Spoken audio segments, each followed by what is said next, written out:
Please remain standing until the President has taken his seat.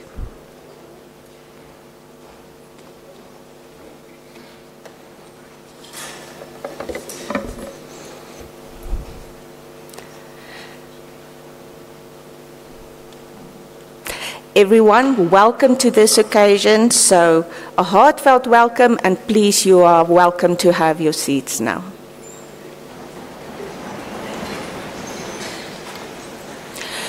Allow me to introduce myself. I am Charlotte Buitendag, and I will be your program director for the day. As one of the professors, it really is my privilege to guide you through this celebration of a significant milestone of the Thabo Mbeki African School of Public and International Affairs, affectionately known as the TM School. It truly is an honor to acknowledge our Chancellor, our patron of the TM School, former President Thabo Mbeki. Welcome, His Excellency. I would also like to recognize our Vice Chancellor and Principal of UNISA, Professor Puleng Lenkabula. She is also joined by our council members, both current and former, and as well as UNISA's extended management team. Additionally, I want to express my gratitude to all the executives of the Thabo Mbeki Foundation, as well as the diplomatic corps who are present here today. And last, but certainly not least, I acknowledge the students and the staff of UNISA, particularly those affiliated with our lovely school, the TM School. So, today we are here to recognize and celebrate not just one, but several momentous and significant achievements. First and foremost, it is today, almost today, the 5th anniversary of the TM School, which was launched on September 22nd, 2020, during the challenging times of COVID, resulting into an online or a virtual launch.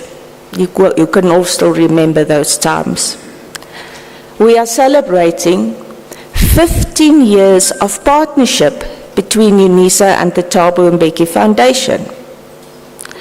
And we are celebrating 19 years of enriching conversation with our patron, former President Thabo Mbeki.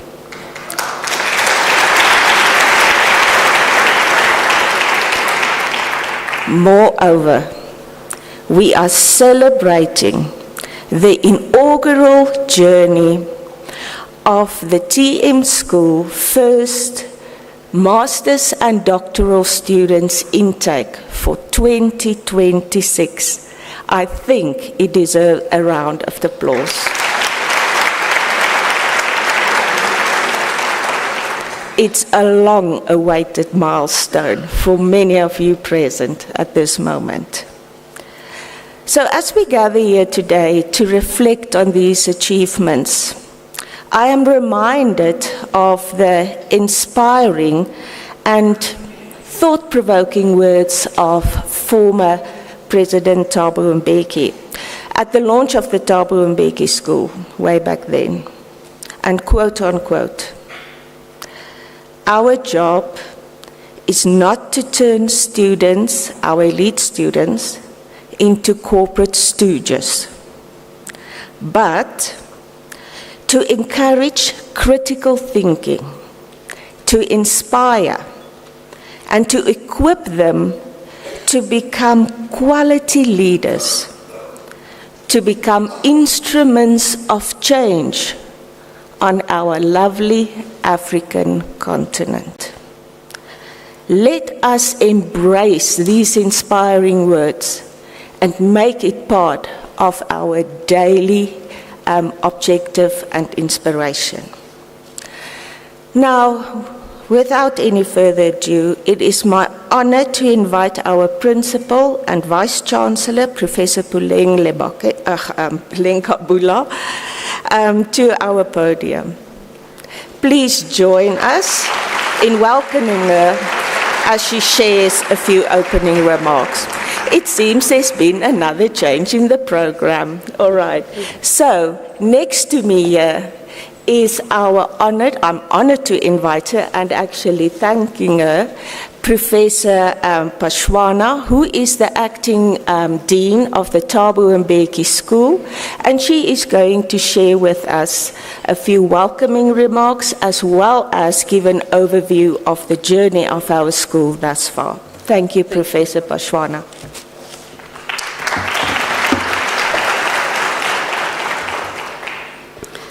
Thank you, Professor Charlotte Beitendach, our head of simulation and futuristic studies at the Thabo Mbeki School. I'm not the Vice Chancellor, I'm Edith Paswana, and I'm the Dean of the Thabo Mbeki School, the acting Dean of the Thabo Mbeki School, and I'm here to give an overview. There's been a slight change on the program, and I think Prof. Charlotte did not get the message. Chancellor, Vice Chancellor, members of Council represented here by Dr. Dan Musia, members of the UNISA Management Committee, our special partners from the Thabo Mbeki Foundation Board, represented here by Mr. Max Bokwana, members of the diplomatic corps, the members of the diplomatic corps present here, esteemed faculty, staff, alumni, students, distinguished guests, ladies and gentlemen.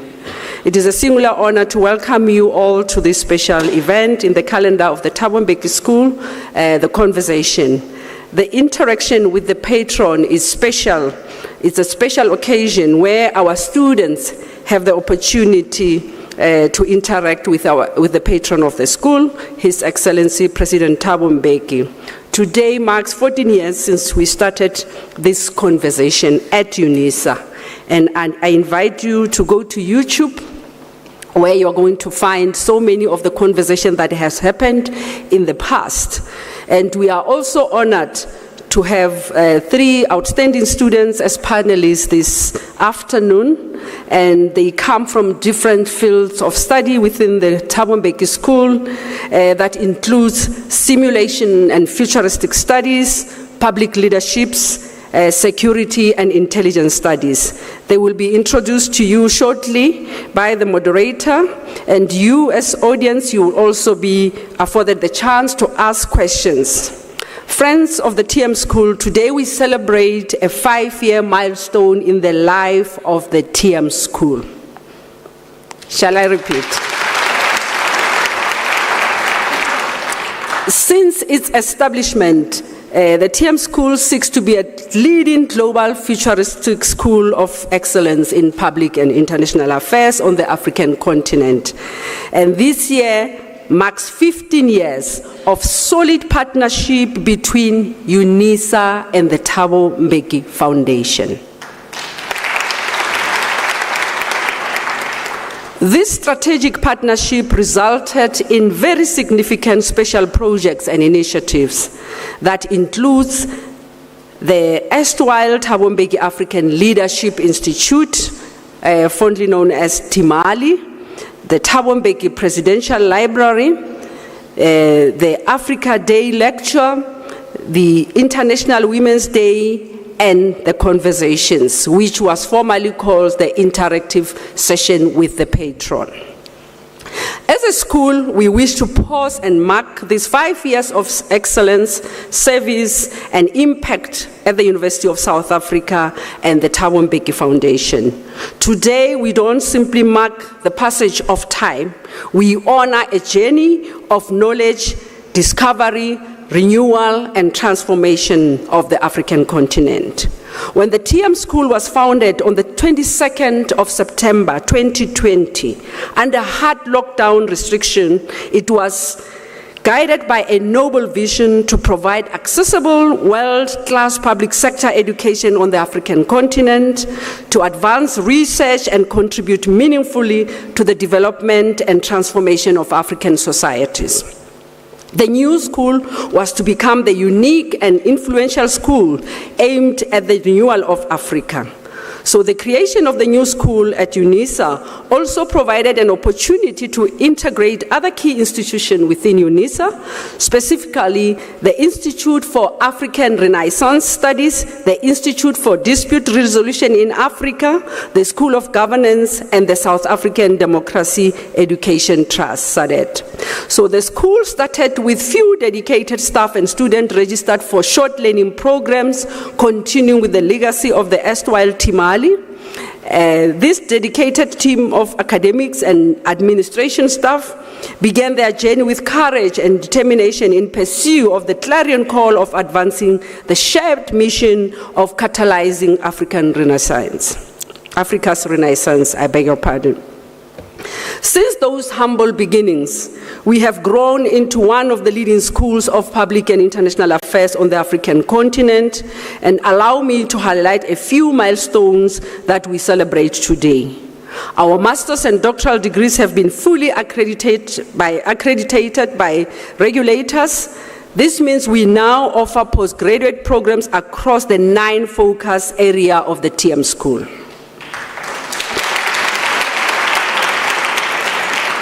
The 9 focus areas are simulation and futuristic study, security and intelligence studies, public leaderships, diplomacy and international studies, the study of government, citizenship studies, urban and rural affairs, natural resource management and sustainable livelihoods, as well as the study of government.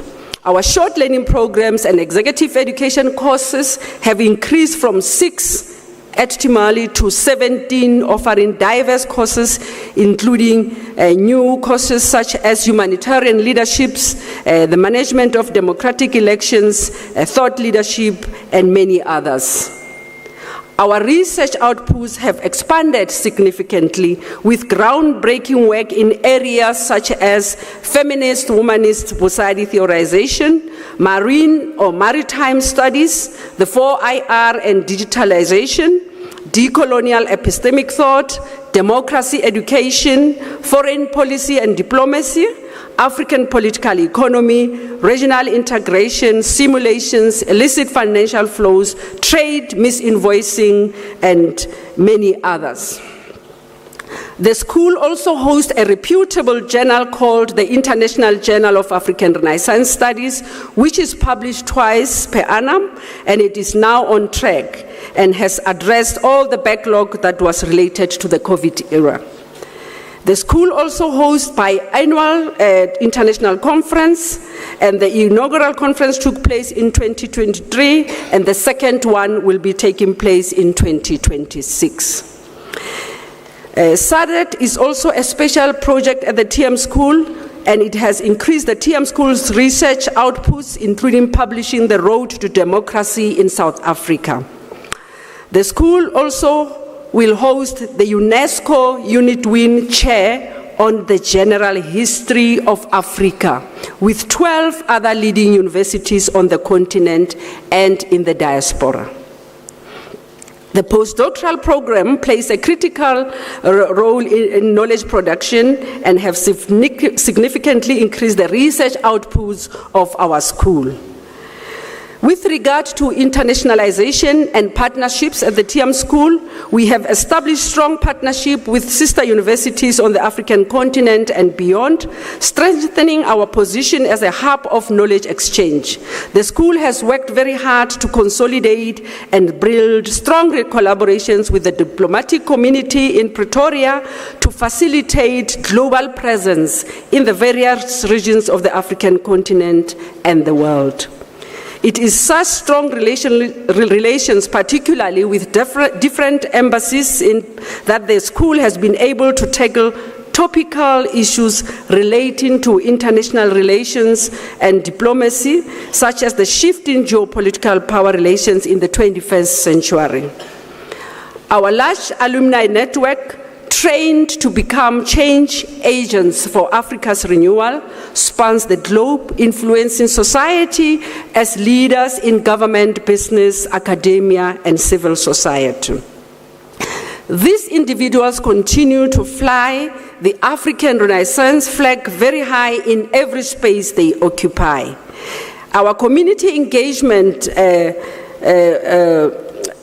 portfolio over the past 5 years introduced community engagement projects with impactful societal intervention in the areas of dispute resolution in the African context and traditional leadership known as Lekgotla la Batho, many of you might know from that end, cultural diplomacy through the arts and intergenerational dialogues, including the Miriam Makeba lecture, Makeba cultural diplomacy, as well as the lecture.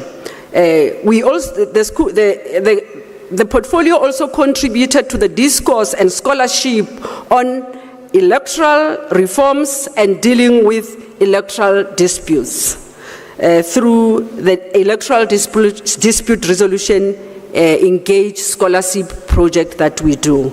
So the land use sustainable livelihoods in the Eastern Cape is another project of the community engagement that the school does.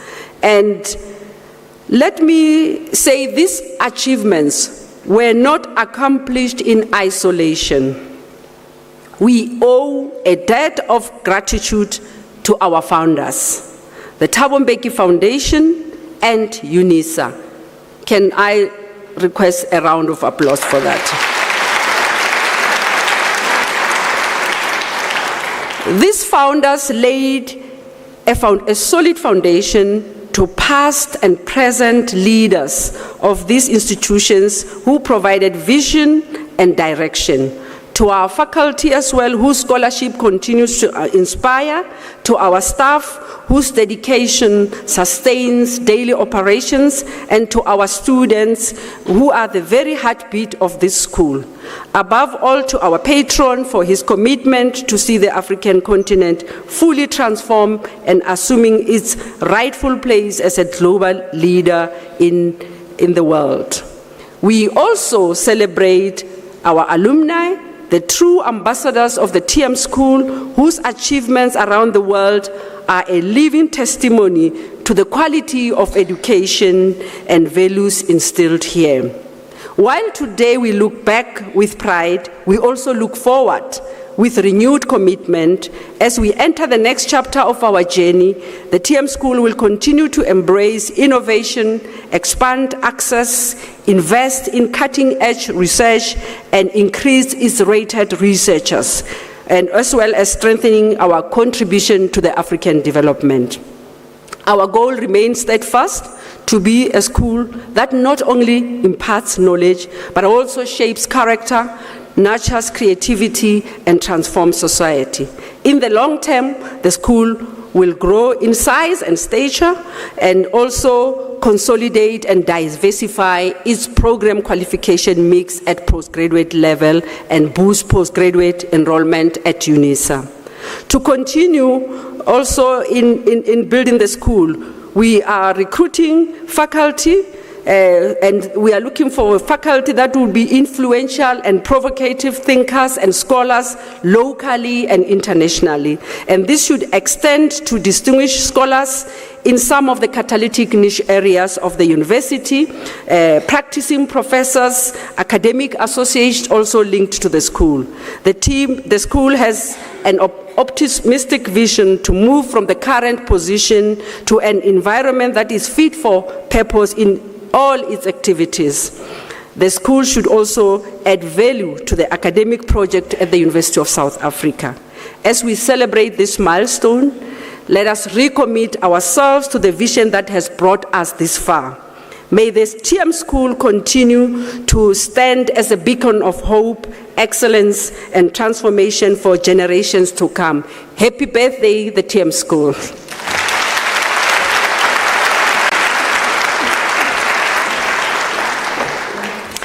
Thank you, Professor Pashwana, for your insightful words. And congratulations to you and the TM School, and definitely also to our Vice-Chancellor and Principal, Professor Lenkabula, on this remarkable milestone.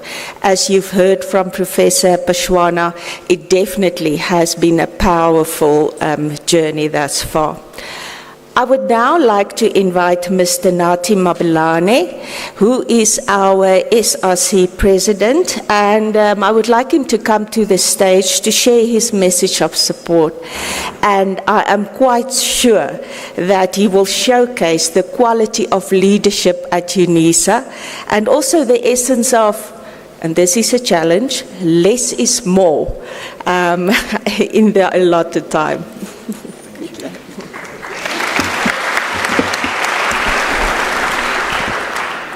Well, thank you very much, Program Director, His Excellency and Chancellor, President Thabo Mbeki, Chairperson of the UNISA Council, Dr. Musia, Vice Chancellor and Principal, Professor Pulen Lenkabula, together with the management team, distinguished guests and the students of the University of South Africa and the TM School.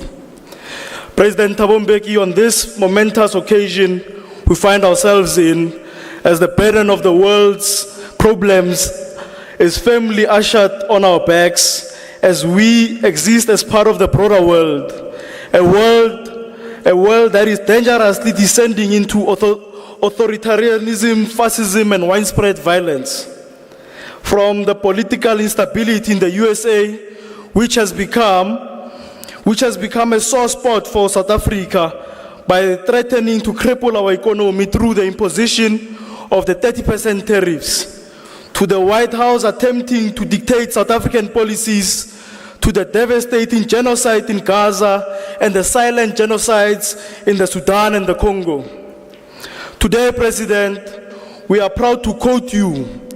We are grateful for a democracy that you articulated in your critically acclaimed speech, open quote, "I am an African," close quote. This speech, President, is more than just words to us.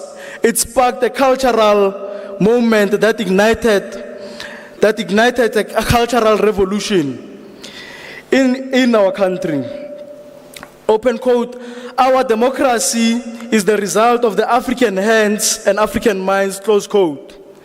This concretely expresses the idea that Africa has never been lacking, whether ontologically, epistemologically, or politically. President Mbeki, and indeed the broader house in here, may recall that in one of the last sessions we had here, President, you implored on the South African government to ignore the raging storms in the White House and instead look into the allies we still had within the Republican Party, in order to avoid further deterioration in the relationship between South Africa and the United States. A failure to heed this call resulted in the embarrassing encounter at the White House, where the sovereignty of our nation appeared to be sold for the price of a golf course. In these turbulent times, President, we remain grateful for your steadfast figure as a statesman, President, who allows us to draw from your well of wisdom and knowledge, which provides clarity and calmness amid the noise. As the student leadership of this university, we are encouraged and recognize the strides taken to include the students in such discussions. And the true student leadership fashion, we must take this opportunity to mention the pleas of the students, President, the ever dysfunctional NSFAS that has crippled the higher education sector, the ever increasing student debt within the higher education sector. We ever remain hopeful that under the leadership of one of the finest ethicists of our time, Professor and Vice Chancellor Puleng Lenkabula, who in embracing the discussions of today has always encouraged us to continue to fight for young people, in particular the students of this university. From her own words, I want to quote her: "Emancipatory and transformative discourses and practices rooted in justice," close quote. This understanding of ethical leadership requires us today to produce the student and the leadership collective firmly rooted in these principles. This is for us exemplified by the youth of Nepal, who in recent days rose up against the system, a system and a society that sought to exclude them. It is exemplified by the youth of Bangladesh, and in particular the student body, whose effort ushered in a new era. These are the youth from the bedrock of resistance campaigns who have put pressure on their states and government to stand with the people of Gaza. This proactive youth, President, is a youth that sees active citizenry as a vital human experience. They seek to create structures that build the life-giving communities, and they do not depend on the state to provide superficial platforms disguised as national dialogues. Such dialogues often exclude the most affected, President, by societal challenges, adopting instead an NGO-style approach to state power. For us, as the progressive and radical youth, President, the so-called national dialogue was exactly that, merely a dialogue. As Arundhati Roy describes it, it was the NGOization of the state, the relegation of state power to the level of an NGO, a state failing to use its capacity to full for the betterment of society. For us, we do not need a national dialogue for the government to know that the people of South Africa suffer from crippling unemployment. We do not need a national dialogue for the state to know that our communities are drowning in drugs because of hopelessness and poverty and unemployment. We did not need a national dialogue to identify the societal violence through gender-based violence and the alarming violence through guns and pressing challenges. I want to conclude and say, comrades and friends, when government threatens to blacklist us through student debt, we must say that we cannot blacklist the future. You cannot criminalize poverty. You cannot condemn the children of the working class to economic debt for daring to seek education. If they blacklist us, then we must also blacklist their system. If they shut the doors of learning, then we must also shut down their comfort. We are the youth, we are resistance, and we must be ready to embark and go onto the streets and demand for fair and equal treatment and fair distribution of the wealth of this country. I want to thank you all. Amanda.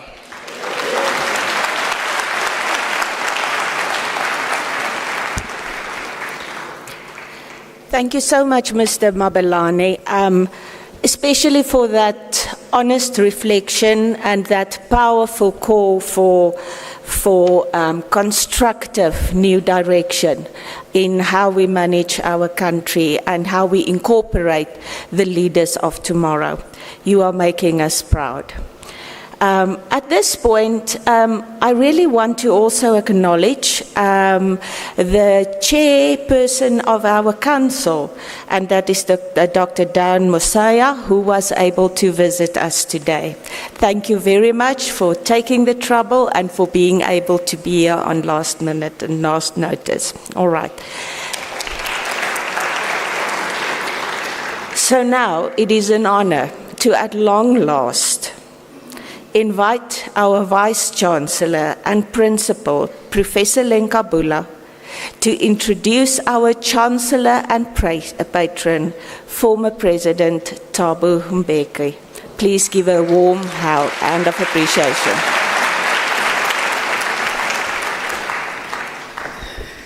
Good afternoon.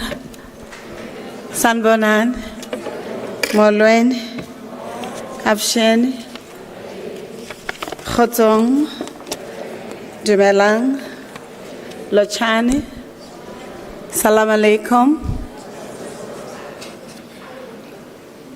Bonjour, Ni hao. Thank you very much.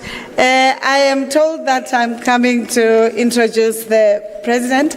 I'll do both. I'll welcome you and I'll also try my best to introduce the President.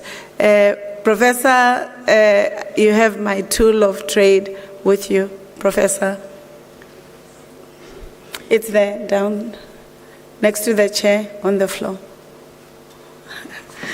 As I'm waiting for the tool of trade, thank you very much. Then I'll do both. Thank you. Let me take this opportunity to welcome you all to the University of South Africa, the home of leaders, the university at the center of shaping futures through knowledge, education, and ensuring that we create the necessary platforms for engaging one another, for imagining the future, for contesting the narratives that are not life-affirming, and for ensuring that as we engage, we dig deeper into the lifelines of knowledge, into the archives of our histories, our philosophies, our sciences, and our civilizations. But we honor also those leaders who have been in the front line, who have been at the center of fighting for the liberation, not only of South Africa, but of the continent. And I'm honored to request you to stand up and give a rousing rise of appreciation to His Excellency President Mbeki, our Chancellor. Can I please request you?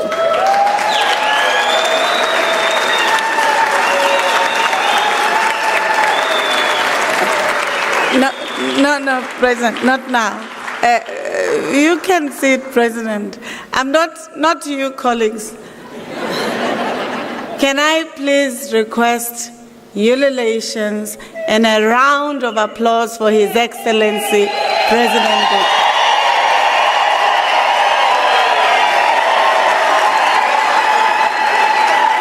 Thank you. You may be seated. No, I didn't invite a song yet. If the young people forgot to do it, I'm not going to do it for you, so that in future you do it well. I requested us to give a round of applause to His Excellency President Mbeki, not only because he's a former president of the country, but he's the Chancellor of this august university. And for us, we are privileged as the university to have a Chancellor who not only fought for the liberation of our country, but of the continent, whose works, whose advocacy, who's speaking truth to power, who's also calling us to order, has been documented in many historical books, as it has been in the multiple and varieties of documents that invite us as society to constantly reflect with one another in order to building our society for the better. And therefore, Excellency, you're welcome to the University of South Africa, and we are appreciative that you're not only our Chancellor, but you're also the alumnus of this important university. Let me recognize the Chairperson of Council of the University of South Africa, Dr. Diao Musia, who's present with us, and all members of Council that are present at the university. Let us recognize the leaders of our government at local and national, who are provincial and national, who are present here at UNISA. We also recognize that there are former leaders who have traveled from different parts of the country, including yourself, former MEC Mohali, the former MEC of Economic Development and Education in the Free State. You're welcome. Your Excellencies, ambassadors and high commissioners representing various countries to South Africa, Ambassador Willie Lenhlapo, former ambassador of South Africa to the United Nations and a resident ambassador at the University of South Africa. Let me recognize members of MENCOM who are all here in this gathering, and especially the host amongst the MENCOM, Dr. Chivasi, Professor Mahanu, Dr. Molapo, Me Nakene, Datem Tebele, Professor Seputa, and Professor Mwepe. I did not see you, but I saw you. Yeah, he's behind. Let me also recognize Date Seth Palazzi and all members of the Thabo Mbeki Foundation, the board, Mr. Max Botwana, the Chief Executive Office of the Thabo Mbeki Foundation, Professor Pitendach, thank you very much for the work that you're doing alongside with Professor Msila, who will be participating in the program. Representative of the SRC already having shared some of their views. Current and former students at the Thabo Mbeki school. I was going to say Timali because I'm one of those who started with Timali, the older ones, not the 5-year-old. So forgive me if I have this tongue twister. So both the TM School and Timali, because we recognize the journey. Representatives of various media houses present, distinguished guests, ladies and gentlemen, academics, administrative staff, and professional staff of the University of South Africa. Welcome you all to this second and final installation in this year of the Conversations with the President, the patron of the Thabo Mbeki School, His Excellency President Mbeki, for the academic year 2025. It is always a privilege and pleasure to witness the vibrancy and the growth of this crucial deliberative platform at the TM School, and the University of South Africa, where our students have the opportunity that many do not have to engage with primary sources, not secondary, not tertiary sources. By learning directly from the experiences and the ideation of our patron and the former president, who would have gone on to the world to negotiate for this country as it was for the continent, and in his sharing and reflections around those experiences and their implications for today. But it is also important that as we reflect and celebrate the 15 or 16 years of journey with His Excellency President Mbeki, as well as the 5 years of the commemoration of the school, that we also cast our eyes back as we imagine forward, like the Sankofa, that the Ghanaians remind us that you look back as you forge forward, so that you are able to draw on the lessons of the past as you frame the future that you would like to anchor for yourself. The second installation does not only take place at a time when we celebrate our heritage in the country, but when there are tectonic challenges that the world is facing, that our country is facing, that require thought leadership. It is at a time where major upheavals and unprecedented social, political, and economic developments locally and globally are challenging us and require bold intellectual engagement, rigor, as well as imagination of the solutions of the future. Some of the macro trends at local and global levels that affect us include amongst the following, and not necessarily all of them. Major geopolitical shifts which redefine the global balance of power, with massive implications for the global governance and systems, as well as multilateral relationships.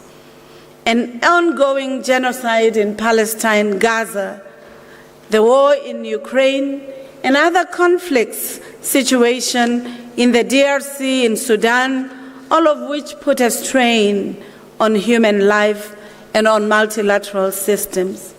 Equally true, there are many other issues in the global commons, such as the climate change that we are contending with, the ecological degradation that majority of countries are facing, the pandemics that keep challenging human ingenuity and that will survive and succeed in a rapidly changing world which requires strong science, strong scholarship, and strong institutions.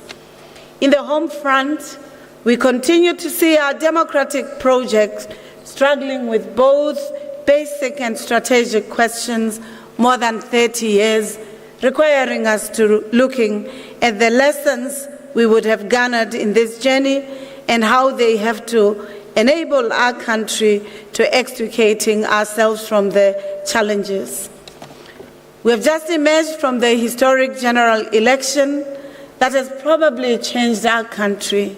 I'm not sure if it's forever or if it's a temporary feature of our society.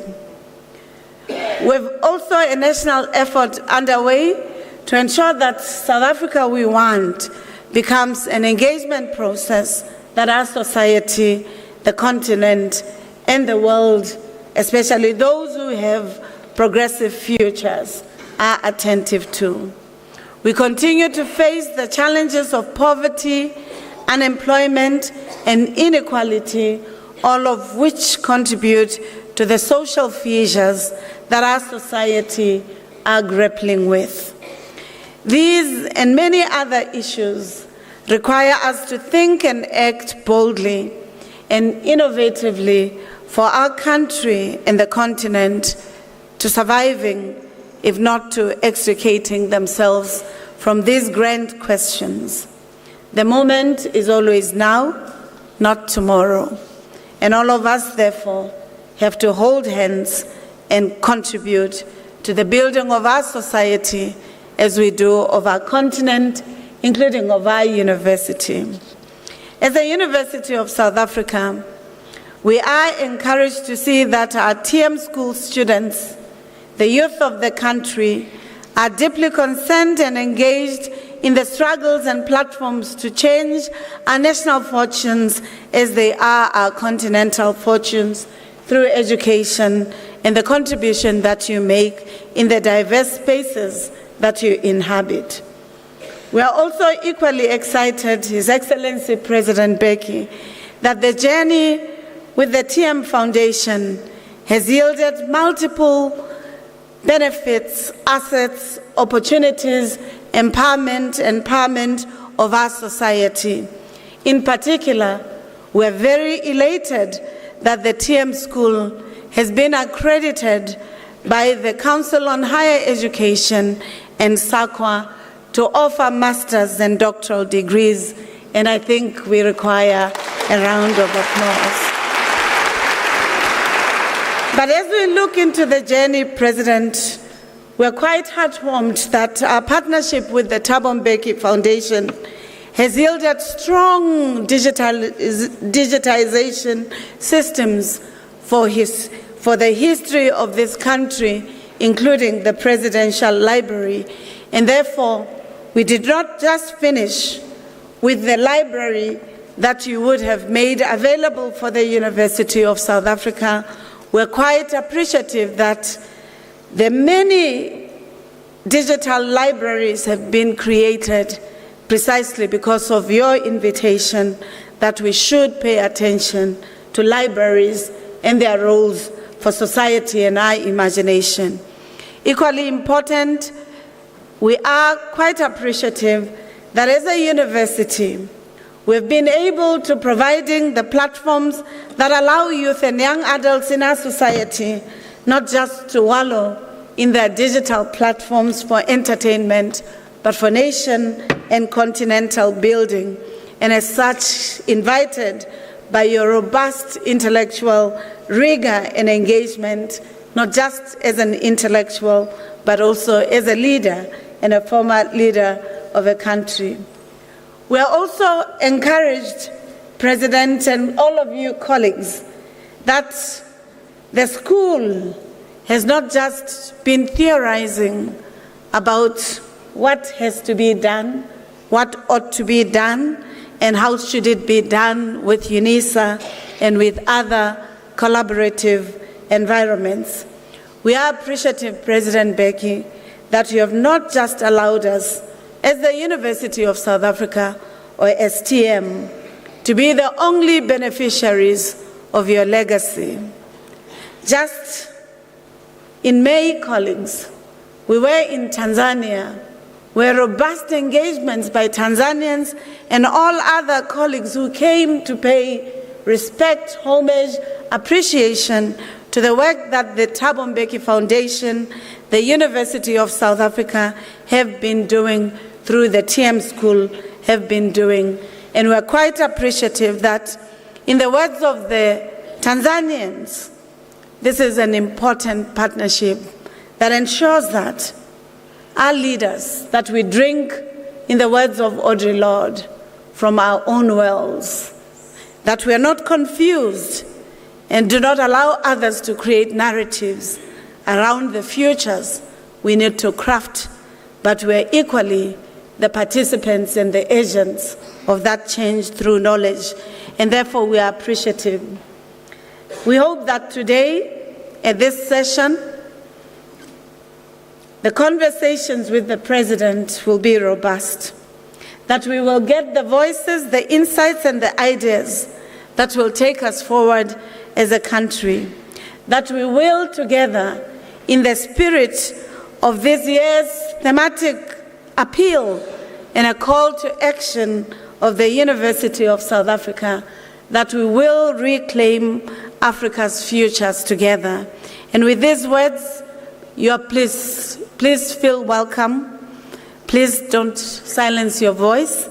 Please ensure that you engage robustly and yet with respect and dignity, for this is an event where we engage to strengthen ourselves, to strengthen our democracy, to strengthen the dreams for the future of this country whilst learning together from our forebears, the leaders who continue to make themselves available to teaching. Mzee Mbeki, Dr. Mbeki, was born on June 18 in the Eastern Cape. They said I should read it, President. It's an instruction. I heard you, but I'll shorten it. They said for those who might have forgotten to do their research, we should help them. And President joined the African National Congress Youth League in 1956 at the age of 13, quite irritated by injustice, wanting to ensure that this country and his region realized and affirmed the dignity of all humanity. He also ensured that in his advocacy for the dignity of all people in the country, in the continent, that he continued his studies with this beautiful university, the University of South Africa, where he is an alumnus, and we're quite proud that you studied with UNISA. And President went on to ensure that he consistently continues his studies, and he read economics at Sussex University in the United Kingdom, where he really worked on the economy as an important paradigm of our emancipatory participation or thinking or transformation.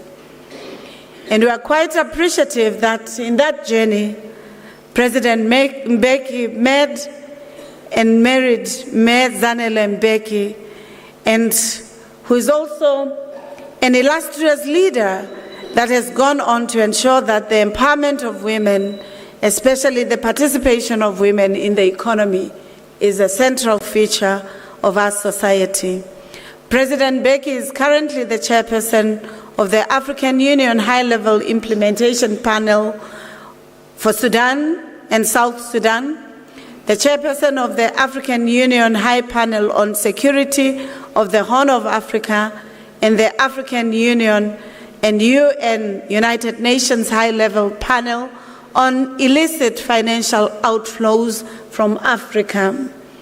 In addition, President Mbeki is the chairperson of the board of the South Center, a think tank of the countries of the Global South, whose work and office are based in Geneva, Switzerland.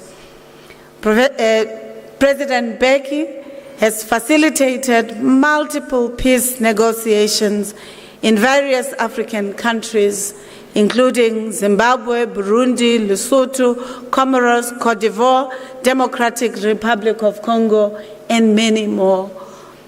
Peace, justice, freedom, democracy, and humanizing philosophy have been the hallmark of the work, the leadership, the presidency, and the patronage of President Mbeki, even at UNISA as the Chancellor and the patron of the TM School.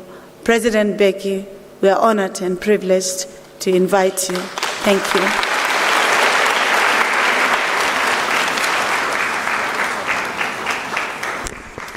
Thank you so much. The highlight of today. Ladies and gentlemen, please keep standing till the President has taken his seat. Thank you. You may be seated.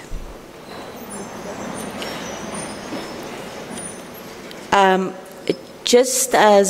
would like to use this opportunity also to recognize the chair of the Thabo Mbeki Foundation, who has been able to join us, albeit online. So now I would like to introduce invite Professor Msila, who is going to chair and to moderate the next session, and who will be able to introduce our esteemed students and to guide us through this interactive session. Professor Msila.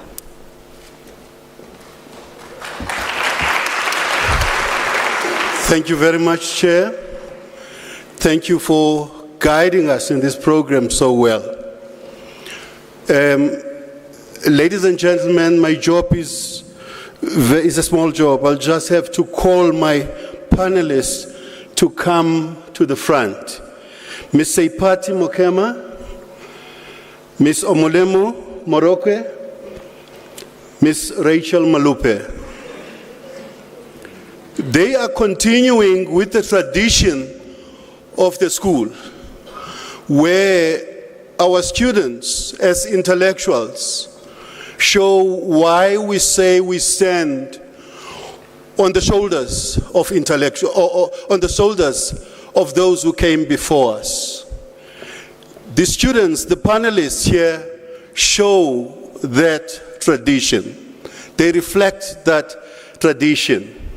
Because as a school, we want to show why we want relevant education in our school. Relevance because it is critical. Relevance because we want intellectuals who can be able to apply the knowledge that they are learning from our school. That is why we promote critical learning amongst our students. You know, from decades ago, we've heard of various people who have spoken about the need for relevant education in Africa. In 1960, for instance, Julius Nyerere stated that whilst other people are talking about going to the moon, his country will go to the villages to see how they can improve the lives of the people in the villages. Kaunda KK talked about African humanism.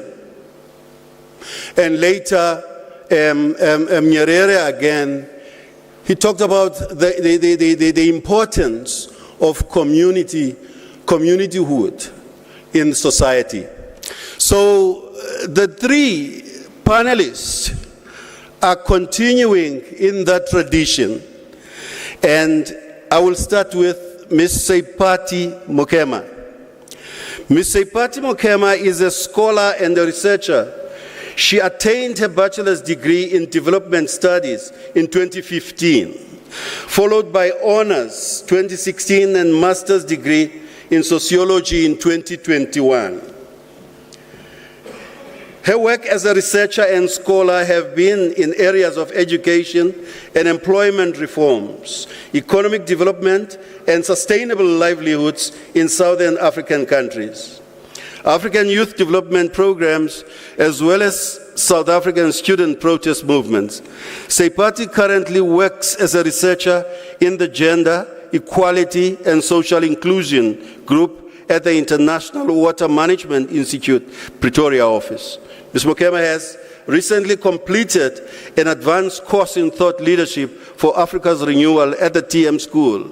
She passed the course with distinction. Over to you, Ms. Mokema.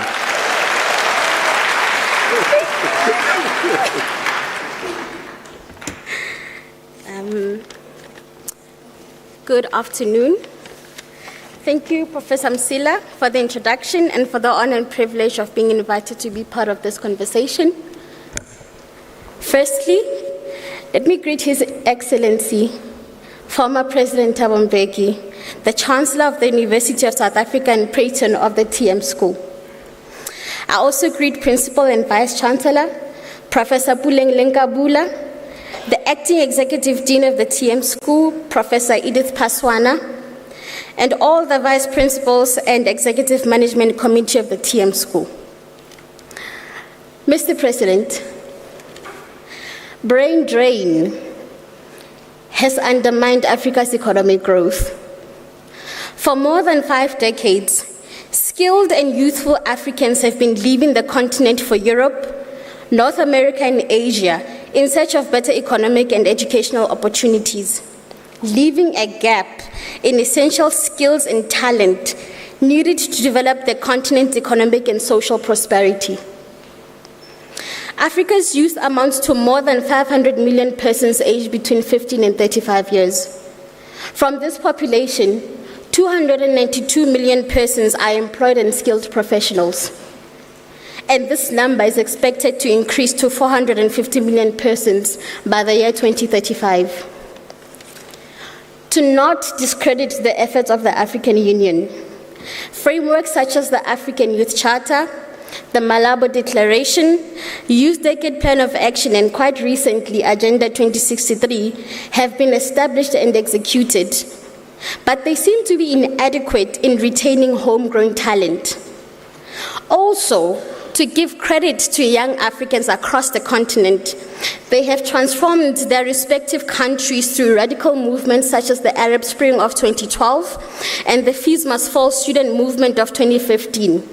Young Africans have also dominated global culture through music and fine arts, and they have led various technological innovations that address environmental and health challenges. The core issue here is therefore not a youth capability or skills issue, but rather a structural failure of African institutions to harness the continent's youth demographic dividend. So my question to you, Mr. President, is, as an experienced African leader, what is your view on structural and governance failures that has accelerated brain drain? And what concrete actions are being taken to create environments that can retain our skilled youth for Africa's transformation? In addition to this, how can we leverage thought leadership from our skilled diaspora and our domestic youth as catalysts for the African Renaissance and the Rehumanization Project? Thank you.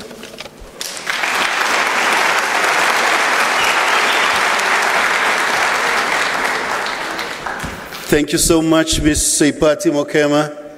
Thank you. Our next panelist is Ms. Omolemo Awobakwe Moroke. Ms. Omolome Awobakwe Moroke is an aspiring governance and international relations professional with academic background in political studies and international relations. She holds a Bachelor of Social Sciences and an honors degree in political studies. She is currently on an internship program with the IEC, where she supports the implementation of governance-related projects with the Commission. Ms. Omolemo Moroke is registered in the TM School for the Advanced Program in Simulations and Analysis for Public and International Affairs. Thank you.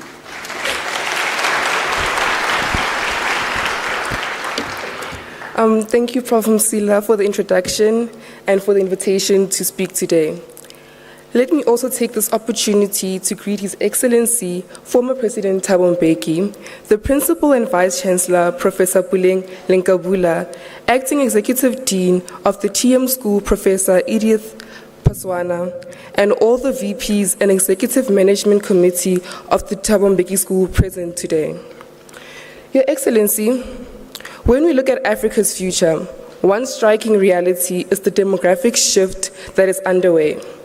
According to the Berlin Institute for Population and Development, Africa has the fastest growing population in the world, and it is expected to reach about 2.5 billion by 2050.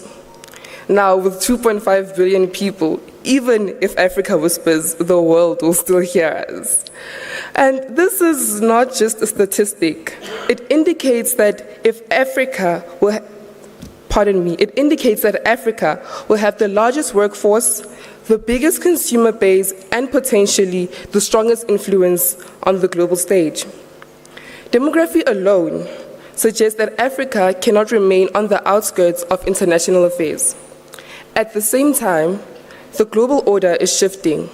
Recently, President Xi Jinping of China, President Putin of Russia, and North Korea's Kim Jong-un met in China to celebrate the 80th anniversary since China's victory over Japan in World War II, and to strengthen their strategic coordination. Now, I believe that this meeting amongst these powerful allies has the potential to start something that can change the world order from the hands of the US and the Bretton Woods institutions to a more multipolar world. This shows that the future of global governance may no longer be unipolar, but contested with different centers of power. Now, in this context, I think that Africa faces both an opportunity and a challenge. The opportunity being to leverage its demographic and resource advantages to be a real player in shaping global politics. And the challenge, on the other hand, will be avoiding being caught between competing world powers. My question to you, Your Excellency, is how should Africa, and South Africa in particular, position itself within this evolving world order? And what concrete role can the African Union play in ensuring that Africa is not just an observer, but an active shaper of global governance, especially by leveraging its growing demographic power in the future? Thank you.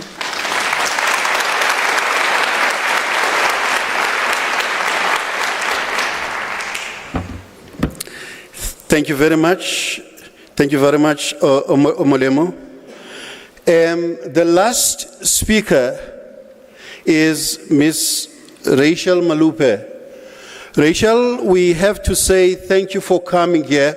We understand you had an unfortunate incident this afternoon, but you made sure you do come and present yourself here. This is how committed you were to make sure that you make this possible. Ms. Rachel Malupe began her professional journey by studying travel and tourism. This led to a successful career in the airline industry, where she gained invaluable experience and a deep appreciation for South Africa and Africa as a continent. After several years in aviation, she transitioned into full-time studies, earning a diploma in public relations and later a BCom in marketing management. Professionally, she served at the Pan-African Parliament as protocol and administration officer, where she was actively involved in high-level institutional processes. In her current role in a diplomatic office, she provides executive support and managing diplomatic protocol engagements. She is passionate about diplomacy and governance. Ms. Rachel Malupe completed an advanced course in diplomacy studies and an advanced course in intelligence management at the TM School. She passed both advanced courses with distinction. Ladies and gentlemen, Ms. Malupe. Thank you.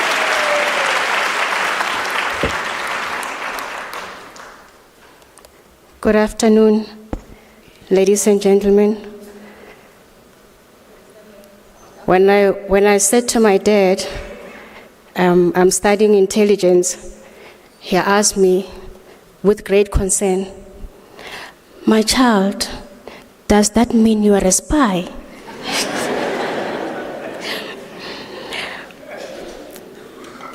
Thank you, Professor Msila, for the opportunity.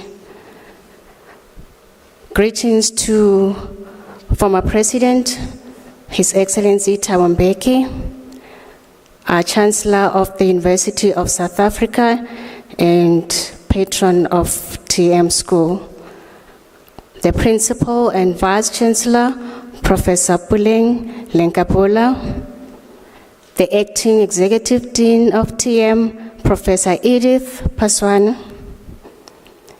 all VPs and Executive Management Committee of the TM present, ladies and gentlemen, and all protocol observed. Good afternoon.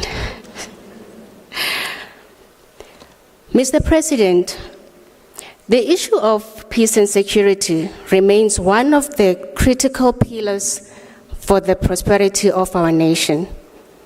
The UN SDG 16 addresses peace and security with the title Peace, Justice, and Strong Institutions. The absence of peace creates conditions of instability, lack of economic development, and diminishes the prospects of prosperity. Nations in conflict cannot grow or does not have a chance, as resources that should be invested in development, instead it's diverted to address instability and conflict. In the midst of these challenges, we require leaders who understand the significance of principled and visionary leaders. With that in mind, Mr. President, my first question to you, in your view, what is it that African leaders must do decisively, dramatically, or drastically to eliminate conflict on the continent in order to foster peace, security, and sustainable economic development?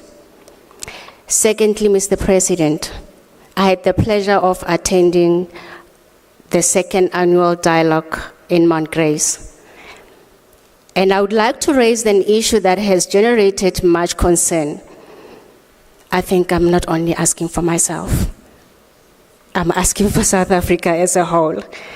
South Africa has recently suffered the tragic loss of the SNDF personnel who participated in a SADC mission in the DRC. Families of these personnel, Mr. President, are still in mourning, and so is South Africa. Yet during the recent second annual dialogue in peace and security held in Mount Grace, representatives of the M23s were present, this being the very group implicated in those tragic events. With this in mind, Your Excellency, my question to you is, could you please clarify to my fellow South Africans the purpose and the intentions behind engaging the M23? Was this a step towards facilitating dialogue in peace and peace building in the region? How do you respond to the concern raised, bearing in mind that our intelligence and national security is under a lot of scrutiny? I thank you.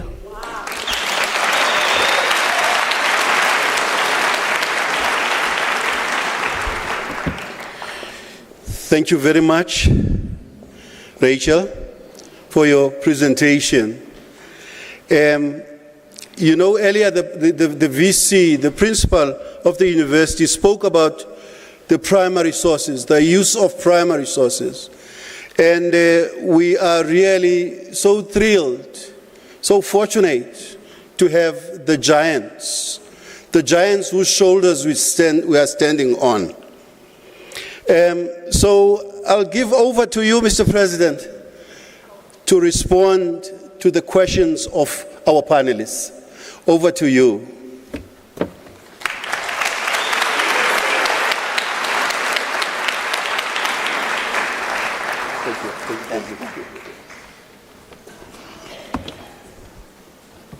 Thanks a lot, Professor Msila. First of all, I think we should apologize for our late start. And the reason for that is the South African Police Service are always concerned about matters of safety and security which affect all of us. That's why they then set up these things to check what we are carrying. Someone like me, I've got to go through to make sure that I'm not carrying a gun or a knife or something. That's what delays our start. The Vice Chancellor was saying to me that we make a small mistake with regard to these sessions, that we don't alert people on time that they should come an hour early, because they are going to be delayed necessarily because of the checkup. As a consequence of which people arrive 10 minutes before time, and then we'll then spend 20 minutes in the queue. I want to apologize for that. It really was because of the security measures which the police service undertake. That necessarily means we will cut the time for the question and answer session. Necessarily.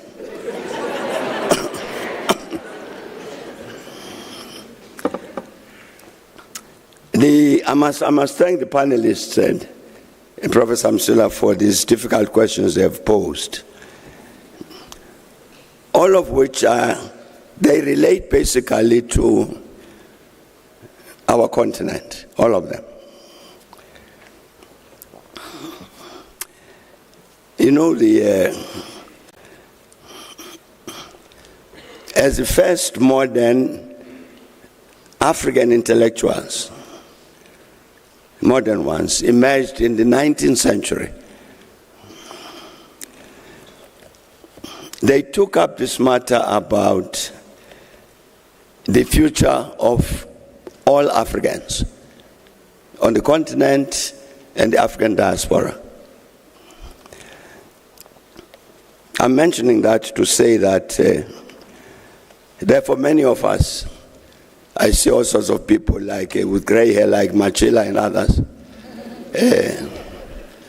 As we grew up within this context that our people from, as I say, from the 19th century onwards, have always had a Pan-African perspective. So it's a preoccupation not only about South Africa, but all Africans on the continent and elsewhere. So I'm mentioning that I think we should bear this in mind, that historically this has been the position in our country, that even the liberation movement, historically, the liberation movement has been Pan-Africanist in outlook. It could not but be Pan-Africanist in outlook. That's where we come from. You remember even when the African priests broke away to form their own Christian churches in the 19th century. They called it the Ethiopian Church. It was again within this context of, as these Africans in South Africa, we always had this perspective that our future of South Africa was intimately tied up with the future of the rest of the continent, as well as the African diaspora. I'm mentioning that in connection with the issue that Omulemu raised about the world order and Africa's role in that context. The role of South Africa, the role of the African Union, and so on. To start off by saying, a part of what's happened, I'm sure that the students here would have observed what I'm about to say, which is this, that over the last few years, as a country, we have walked away from the Africa agenda. That's a reality. Over the years, the focus on the continent and the placement of South Africa within that context has diminished. I know this also because when I go around the African continent, other Africans raise this question. What has happened to South Africa? Why are you walking away from the rest of us? That's part of our reality. So the question that Omulemu is raising, what does South Africa do in terms of responding to this world order that is emerging.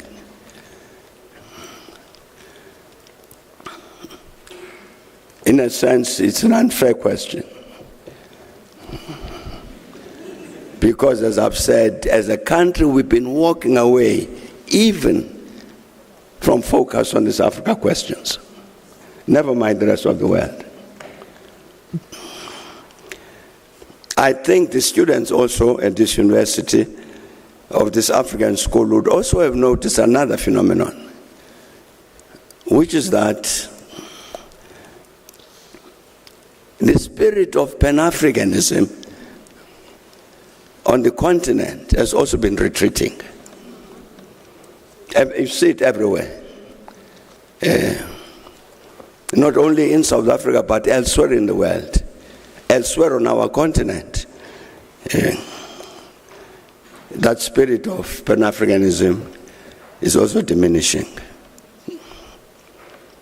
And in a sense, one can understand it. Each one of our countries individually gets preoccupied with its own domestic challenges.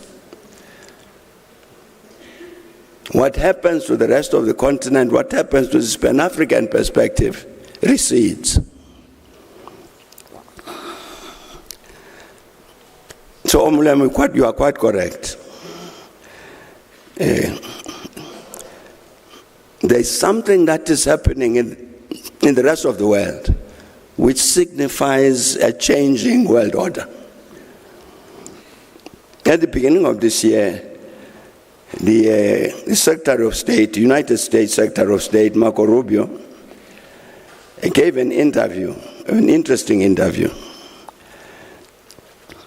in which he said there was a particular period when you had a unipolar world in which United States was a dominant pole, a unipolar world. And he said that period was an aberration. When I read that thing, I stood up and gave Marco Rubio a standing ovation. That you'd get a leader of the United States to say, the unipolar world is, let's not go back there. A world dominated by the United States. And then he went on to say, what is normal is the practice of multipolarity.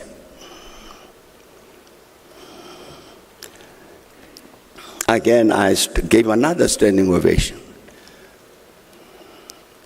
That the United States would take a position of that kind. And then he said, in the context of that multipolarity,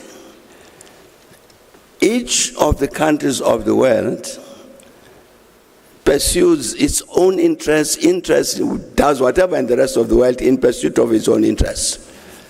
And he said, I remember he mentioned Chile. He said Chile pursues its own interests, as does China, as does Russia. And he said, within that multipolar world, therefore, the United States will pursue its own interests. That's when I sat down. I didn't give that a standing ovation. Because it was signaling something about what was going to happen. Since everybody in the world pursues their own interests, why should the United States not pursue its own interests? I thought what was missing in what actually had been a correct position taken by Secretary of State Rubio was to say, we pursue, each one of those countries pursues our own interest within the context of a particular global setting. That all of us, for instance, are bound by what is in the UN Charter. Yes, indeed, we might very well pursue that our own interests as countries. But there's a global context that was missing. It explains the way that the United States has acted. Consistent with that position, therefore, we will, like all other countries, pursue our own interests. That is why then you've had this demand, very visible, very loud, very correct, insisting on these three things: multipolarity, multilateralism, and respect for the UN Charter. You've had this demand made. This is part of this formation of this world order. That yes, indeed, as each one of our countries must pursue these interests, at least let's be guided by these three things: respect for multipolarity, multilateralism, particularly exercised through the United Nations, and respect for the UN Charter when we talk about international law. There's clearly a battle that is going on in the world around these issues.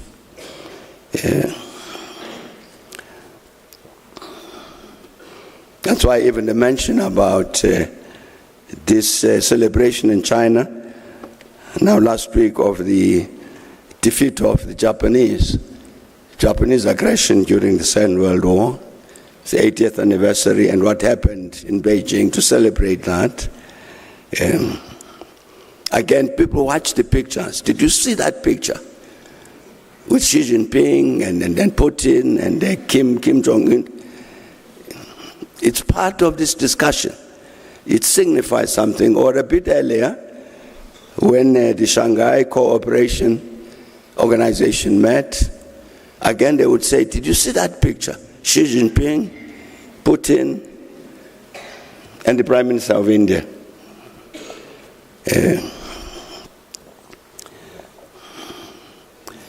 The situation, I would say, with regard to Africa, South Africa, the AU, with regard to what interventions do we make in order to make sure that that emerging global international order addresses the African interests. I can tell you what I think we should do. But I think looking at the objective reality in this country, on our continent, I think we are at our weakest in terms of making this kind of intervention. The sense of cohesion that you need, for instance, on the African continent to say, if you said, let the Africans come together and say to them, in this discussion about multilateralism, where do we stand? I think you would find countries moving in different directions.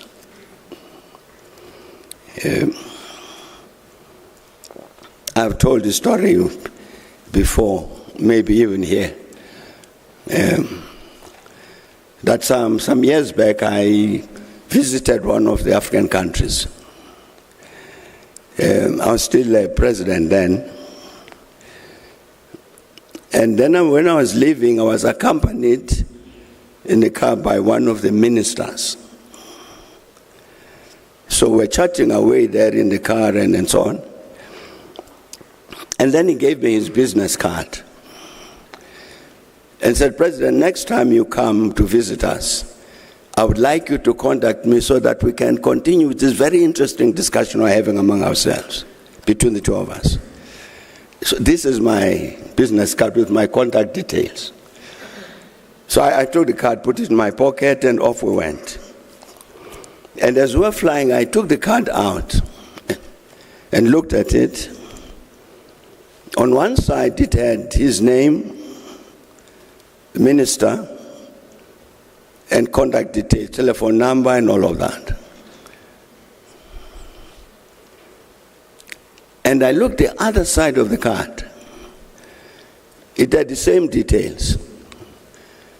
Name, minister, contact details in Paris. On this side of the card are the contact details in his own home in Africa. On the other side are his contact details in Paris. So, and the man was not ashamed to give me a card like that.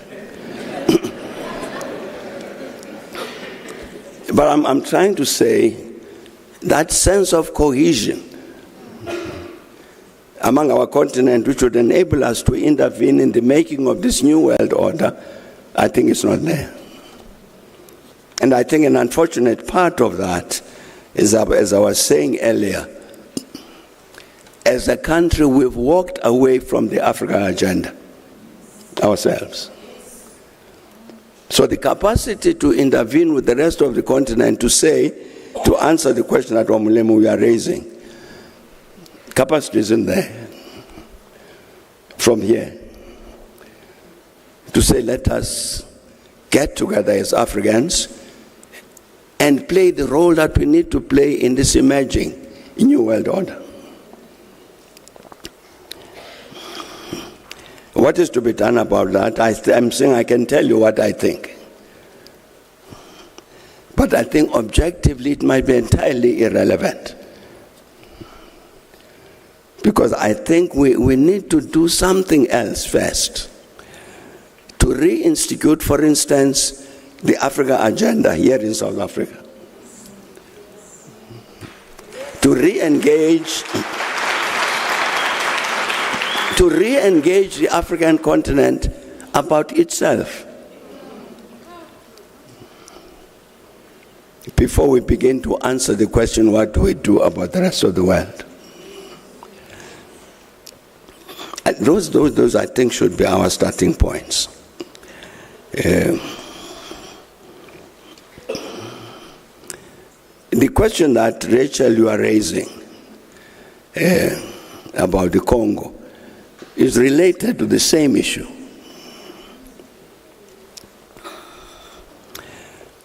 You know, the conflict in the Congo, we're talking now particularly about the Eastern Congo, that conflict has been going on now for a number of years. Very difficult to resolve this issue. You are right, I saw that recently there's been some controversy because the Thabo Mbeki Foundation held we now have an annual session on this question of peace and security on the continent. It was the second session now, last week, focused on the Sahel, the Horn of Africa, the Congo, and Southern Africa, particularly focusing on Mozambique.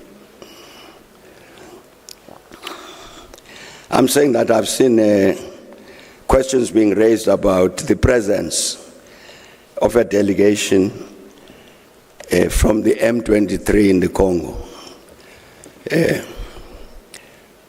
It puzzled me that the question arose at all. Because you can't discuss peace and security in the Congo without involving the M23. Otherwise you are joking.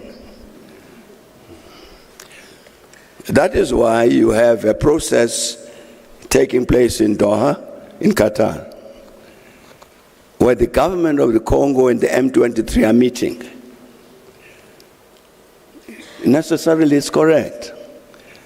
And before that, the president of Angola, the current chairperson of the African Union, had chaired a process, exactly the same process, of a dialogue between the government of the Congo and the M23 in order to find peace in the Congo. I think the Thabo Mbeki Foundation had been very, very foolish if it had invited all these Congolese to say, let's talk about peace and security in the Congo, but you M23 stay away. It doesn't make sense. It would never make sense. Because even to understand the phenomenon of the M23, where does this thing come from? It's very, very fundamental to understand that, because that helps you to understand the Congo. If you don't understand the origins of the M23 and what it stands for, then you will not understand the Democratic Republic of Congo. So I'm saying that as a foundation, we thought that let us discuss the matter of the DRC, because clearly this is one of the major areas in terms of peace and security on the continent. And let everybody come. The consequence of which, not only did they have the M23 there, you had representatives of the governing party. President Tshisekedi's party representatives were there. And quite correctly, they never questioned the presence of the M23. They are Congolese. They all know the nature of the challenge in the Congo. So I'm saying President Tshisekedi's party, the UDPS, had its representatives there, and they addressed the meeting, made their own proposals as to what is to be done. The M23, the Alliance of the Congo River, the AFC, were also there. They addressed the meeting and said, this is what we think about the Congo. And I think I can say this, that in the end, we had a meeting with all of these delegations. And the very, very interesting thing was this. There was a unanimous view, from the governing party to the M23 and others in between. All of them saying, it's very clear to us as the Congolese that we need a national dialogue. We need to get together as the Congolese and say, what do we do about the Congo? That is a unanimous view. That includes the M23. I'm saying it includes the governing party of the Congo of President Tshisekedi.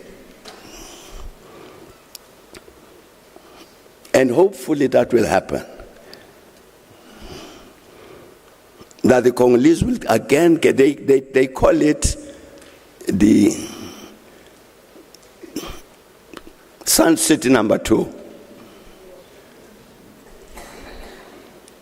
They say, President, we met here at Sun City to talk about the future of the Congo and agreed, all of us. And as a consequence of which we took the agreement at Sun City and drafted a constitution on which all of us agreed. The problem, they say, is that in the implementation of the Sun City agreement, we didn't implement various elements of that agreement. That's why we have a crisis today. We need another Sun City number 2 so that we as Congolese can then talk together and say, what do we do about our country? I'm saying, Rachel, you could never talk about peace and security in the Congo and exclude the M23. If you did that, it would mean you have not understood the nature of the challenge of peace and security in the Congo. We were doing nothing else different from what President of Angola did and what the Rwandans, the Qataris are doing in terms of putting together a grouping of this kind.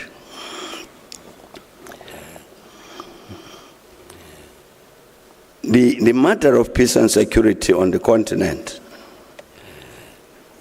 more broadly, I think is very related to the issue I was talking about earlier, of this retreat of the Pan-African spirit on the continent. I think this broader question about peace and security on the continent relates to that. You know what happens normally? A conflict breaks out somewhere. Then we intervene and say, stop the guns, silence the guns. These guns are then silenced. The belligerents then talk to each other. We produce a new constitution, hold elections. We have an interim government, hold elections on the basis of the new constitution, and that's peace. So it normally happens. And what's missing in that process is an intervention to address the root causes of the conflict. So it's necessary to silence the guns. And so it's necessary to find a formula so that people can govern their country. But of critical importance is this question: what is it that led to this conflict? We have to address that so that it does not arise again. And indeed, this was one of the hot issues as we're discussing now, peace and security with regard to Mozambique. What is happening in Cabo Delgado? Who are these people? What do they stand for? Whom do they represent? What do they want?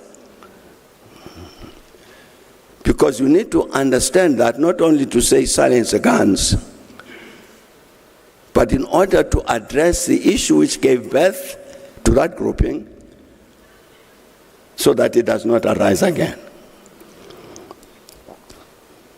I'm saying the challenge about that is the politics of the continent. It becomes difficult to get to this matter of the root causes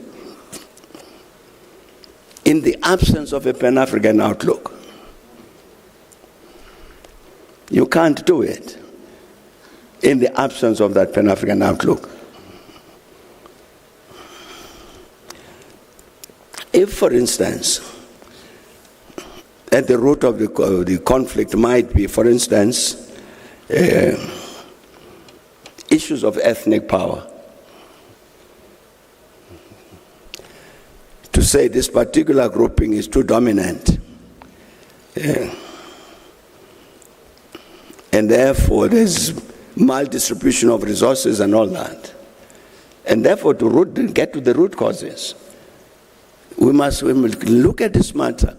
For instance, it's called unity in diversity. How do we address this unity in diversity?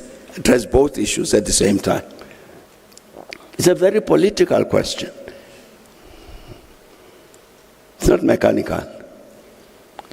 And I'm saying that it needs a political base from which you are able to arrive at a situation like that. If you don't have it, you will avoid addressing these fundamental questions. And I'm saying that on the continent, this is part of our problem, that weakness of a Pan-African perspective, it impacts negatively on the capacity of the continent to deal with these problems of peace and security. So that's one of the matters that we need to address. And indeed, I think that the more the continent would succeed in kind of developing this cohesion within itself and about its own future, the easier it would be to address the matter about the brain drain. Many years ago, I visited the United States. Our then ambassador says to me, President, there's a group of Africans here who want to see you.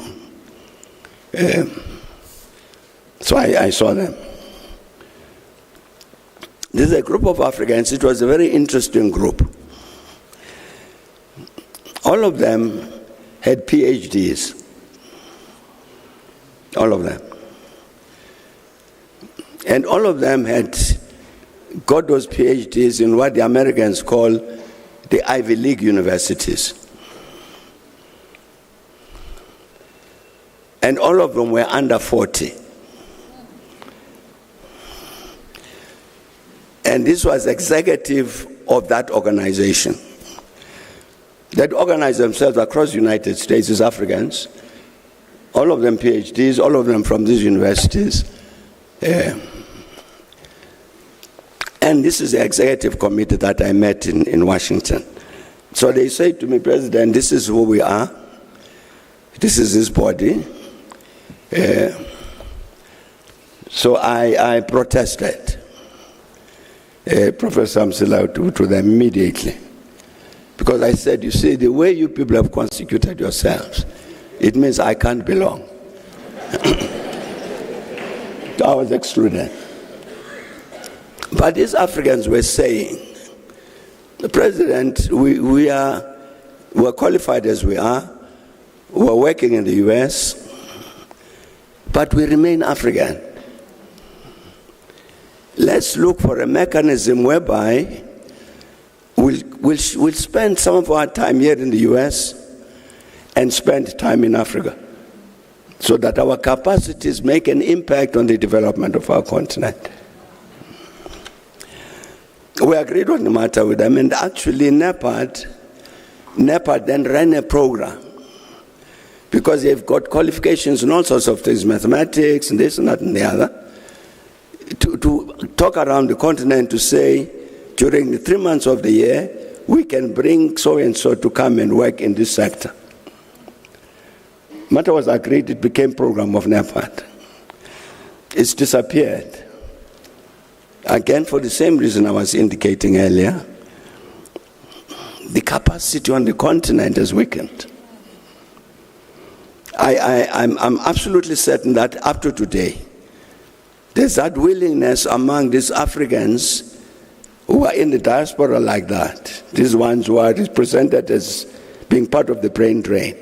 I'm absolutely certain that if the continent reached out to them to say, look, you can see where the continent is moving this way, they would repeat the same thing.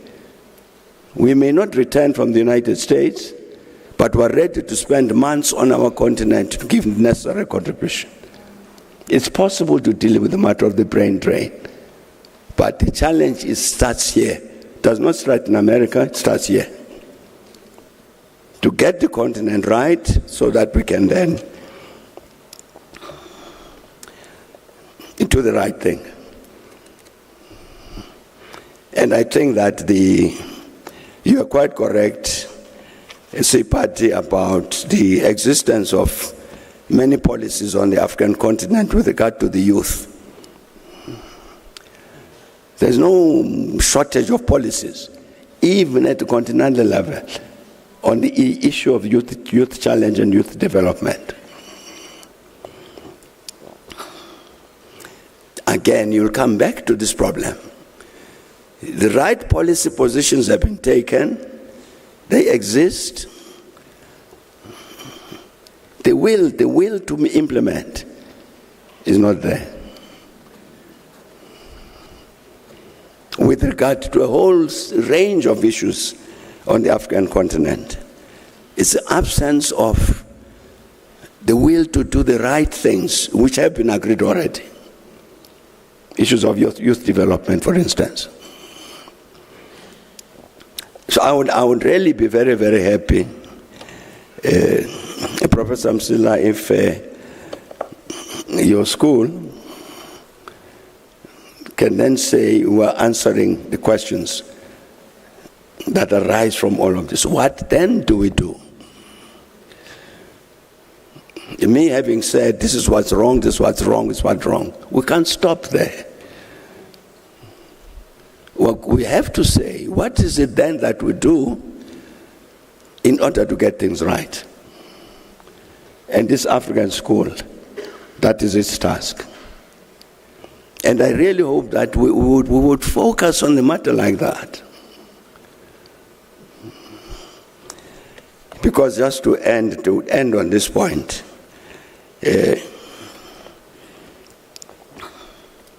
I'm told that even some members of the diplomatic corps here in the last few weeks have met informally and raised the same question.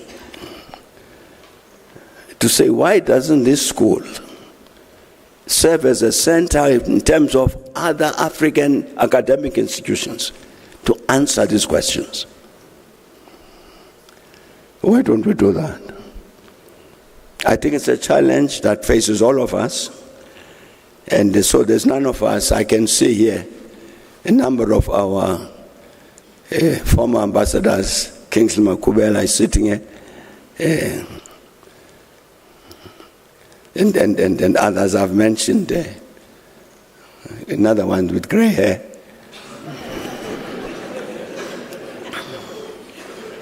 Even highly educated here like Mbuyiseni Ndlozi. A lot of capacity there is to answer these questions. Because I'm saying we should not only say this is what is wrong, we must also say what is to be done. And the school must do that. I think I've answered all of these questions. Thanks a lot.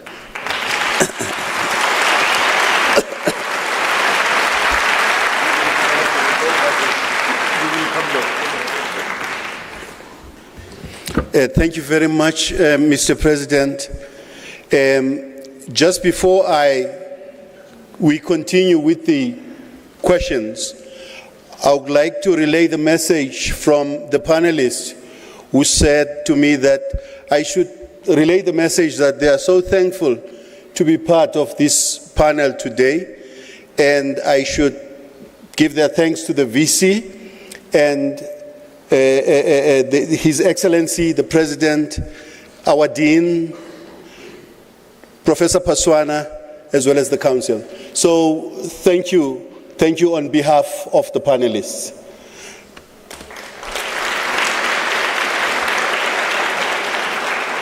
Mr. President, also thank you for the homework that you have given us as a school, that we need to look at some of the questions that you raised. I think we'll take that as a challenge as a school. I'm sure our team is ready to take up the challenge.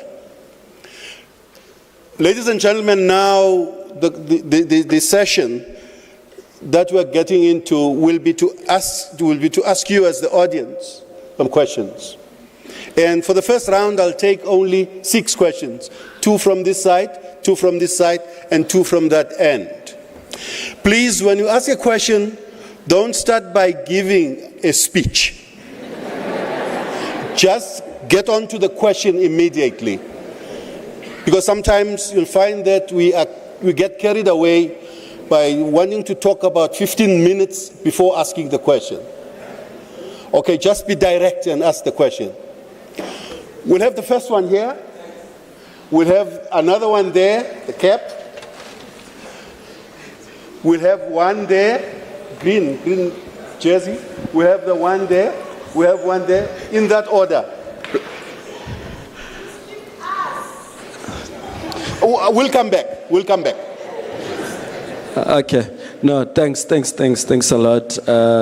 Good afternoon, everyone. My name is Mduduzi Michael Majola, and I would like to pose a question to the former state president. It has to do with the national dialogue. We've noted that his foundation, along with other 6 legacy organizations, withdrew from the national dialogue's preparatory, citing concerns over rushed timelines and reduced citizens' role, feeling the process meaning the government wants to take influence in that process. What are your views on the national dialogue's current trajectory, and how do we believe it can be made more inclusive and effective in addressing South Africa's challenges? And the other question, a quick one, President, is going to speak about Donald Trump, the US president. How do you assess Donald Trump's comments and policies regarding the white farmers, including the proposed tariff that is going to be imposed with South Africa? Thank you. Thank you. That is the first question. Panelists, can you are released. Thanks. Okay, that is the first question. The second question? It was somewhere. Oh, okay.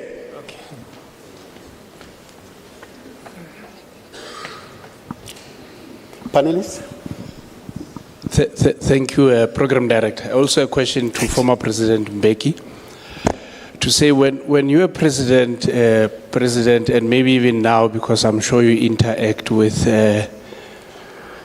your counterparts, was there a program to align the continent politically, legally?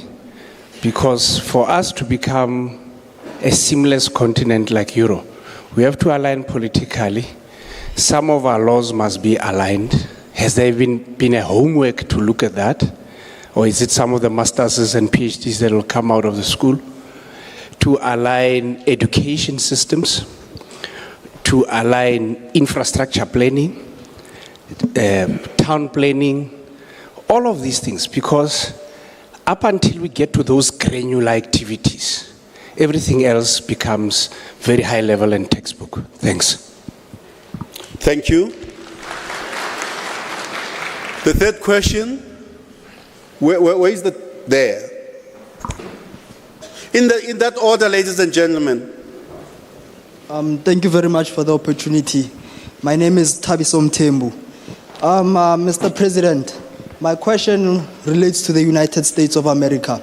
In terms of the United States of America deploying its military to the Caribbean Sea, how do you assess that threat to Venezuela? What do you make of it? And secondly, in terms of the United States, or rather, let me say, the recent attack of Israel to Qatar, do you really believe that the United States was unaware of the attack before it actually took place? Thank you. Thank you. The next one. In that order.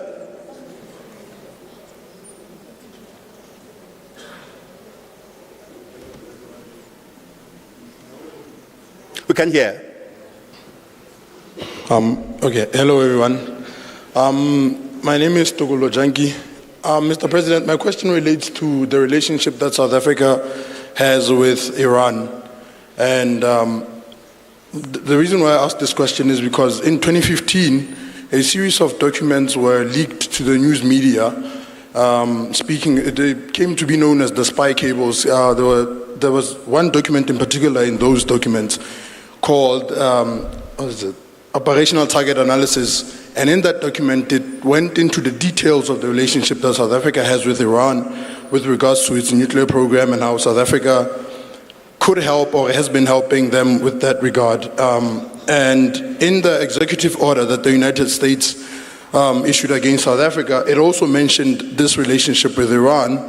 And also recently, an SANDF general went to Iran in secret and it became a thing in the media. My question then becomes, what is the nature of this relationship that we have with Iran? And then what does it have to do with the contention and issues that we've been having with the United States? Thank you. The next one here.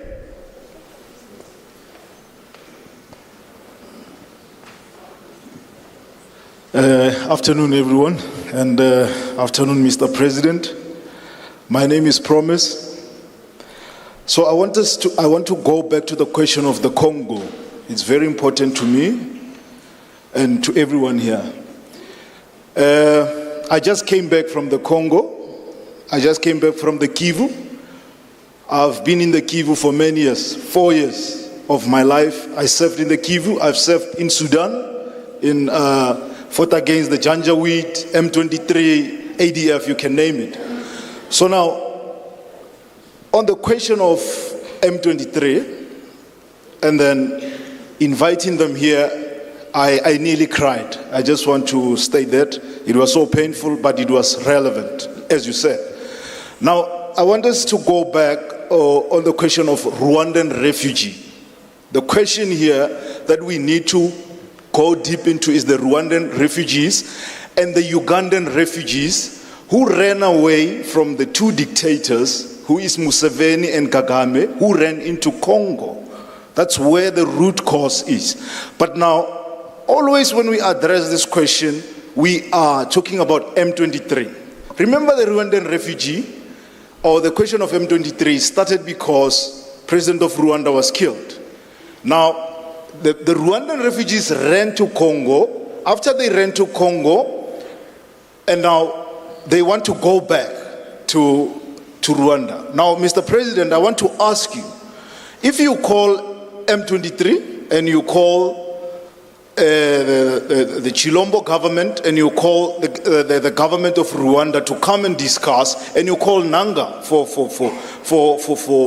the Congo River Alliance to come to the foundation and discuss, why are you leaving the ADF, who are the refugees of Uganda who ran away from Museveni and who are causing trouble in the Congo, in the area of Beni and Uvira province? Now, why are you leaving the FDLR, who are Rwandan refugees? Why are you leaving them in the dialogue? Because here the problem is Rwanda is coming into Congo they say they want to fight the FDLR. Why are they being left out? Who is listening to the Hutu tribe? Nobody's listening to the Hutu. That's a very clear question. Let's get the last one for this round. Sanbonani Dumela, to our President and the panelists and every dignitary who's here, I'd like to greet you all. Umuzi wa Dlamini lo khulumayo. And I would like to pose a question to our former president. On a lighter note, Mr. President, can you please be part of our board? We definitely, as the youth of South Africa, need the wisdom that you carry. And as our elder, we would benefit highly, even if it's just one of you duplicated into 1 million serving in our boards, we would definitely exceed our expectations.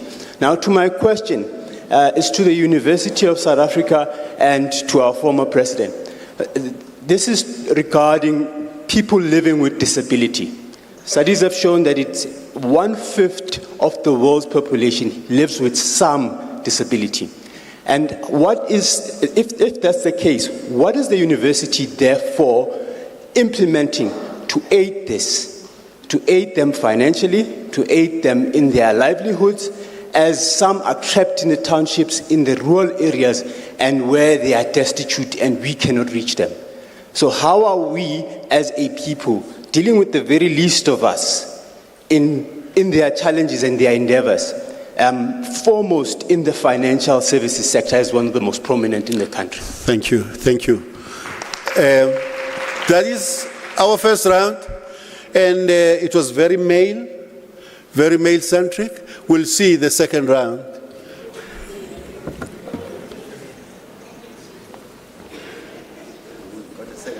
Yes, the last one. Okay.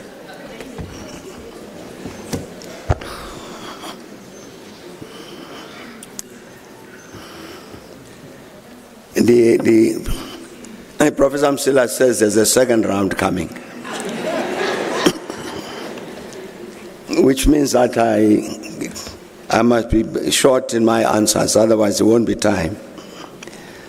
Muzi, with regard to your request about the board, agreed. They contact me, I'm happy to serve on the board.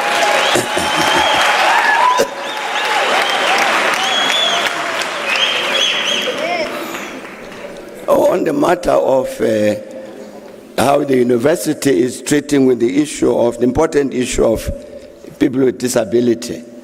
Fortunately, Vice Chancellor is sitting next to me there. She must answer that question. It's an important question, I agree. It needs her to answer it. When we were in government, we thought this was one of the matters which needed really close attention. We had resisted the idea of the formation of a ministry dealing with women, youth, people with disability. And the reason we're resisting the idea of a ministry, we're saying that those issues belong to the President of the Republic, not particular ministers. So right at the top, because it's a cross-cutting issue, it must impact on every element of government. So you can't allocate it to a ministry. That's the position we took. And as a result, the government had, I don't know what the situation is now, government had a very comprehensive policy on how to deal with the disability issue. So that indeed, even I remember that the World Bank poached one of our senior officials to deal with the disability issue in Washington. So I'm sure there was a setting within which our universities could deal with the matter of disability. What UNISA is doing particularly about this matter, I really don't know. But the Vice Chancellor, fortunately, is here.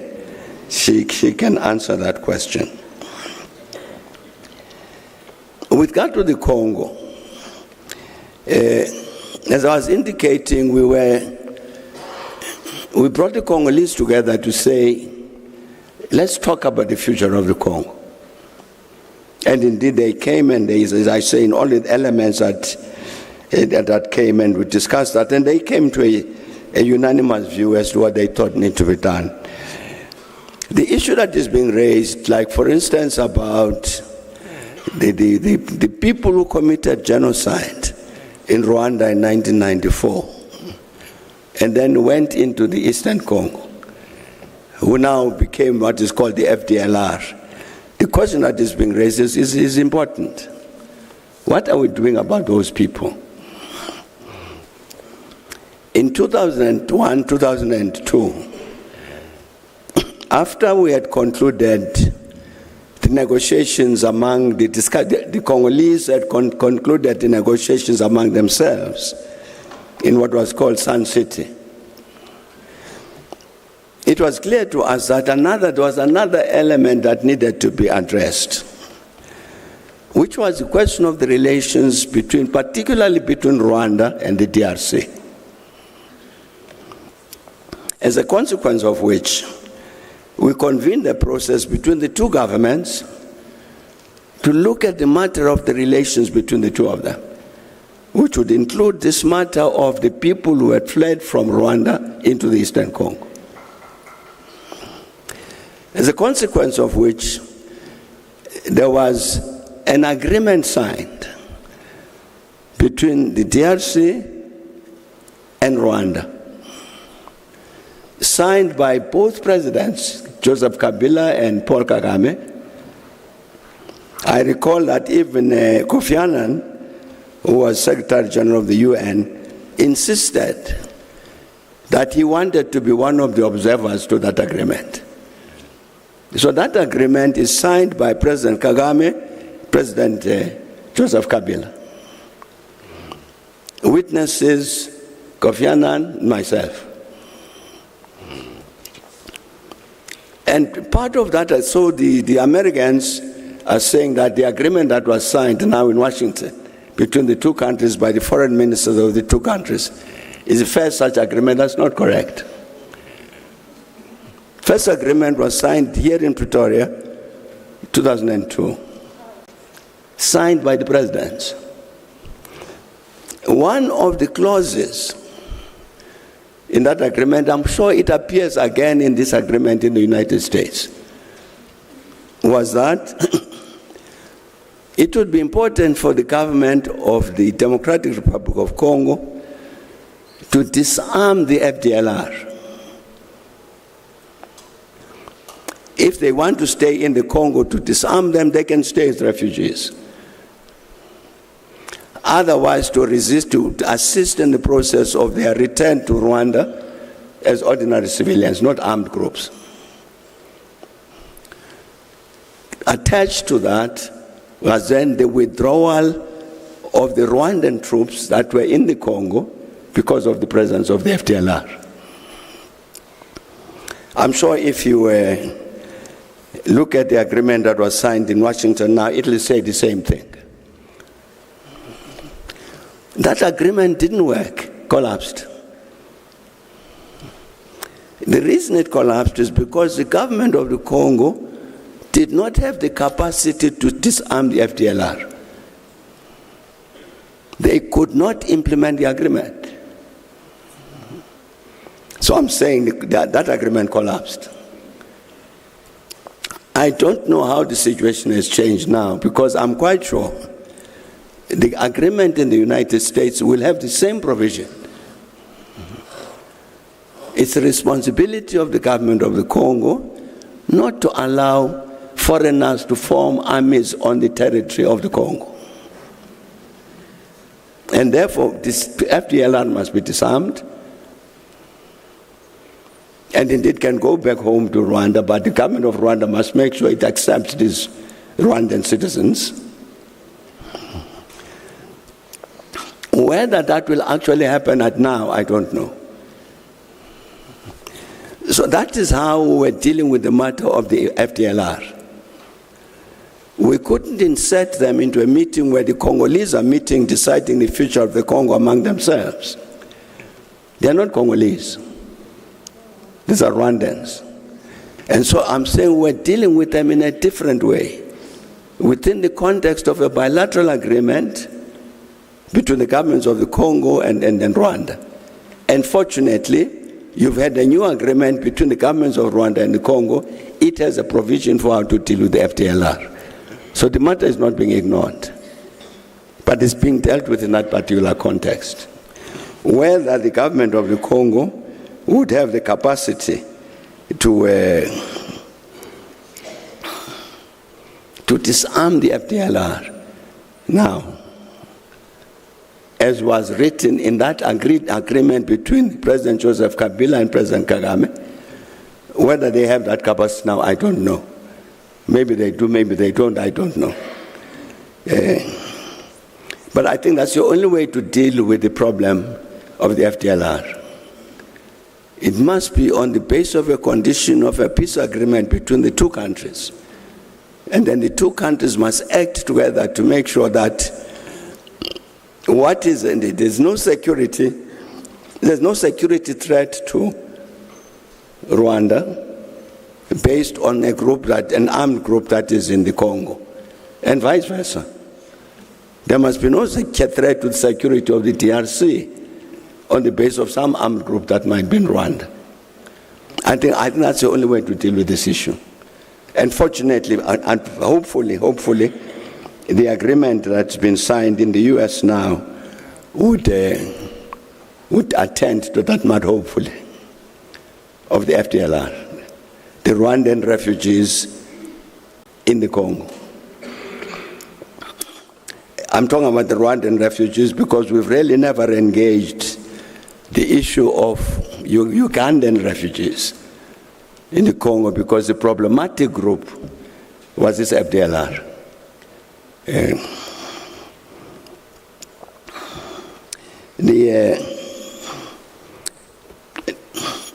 We've had a very our relationship, I'm now talking as a liberation movement, our relationship with Iran starts after the overthrow of the Shah of Iran. The government of Iran at the time of the Shah had very good relations with the apartheid regime. When it was overthrown, that's when we started our own relations with Iran, which have continued ever since. At the time that the issue of the nuclear question as it relates to Iran, at that time that it arose very sharp and became a big issue, Security Council and all that, for some of that time, South Africa was the chair of the non-aligned movement. So we dealt with the government of Iran as the chair of the non-aligned movement.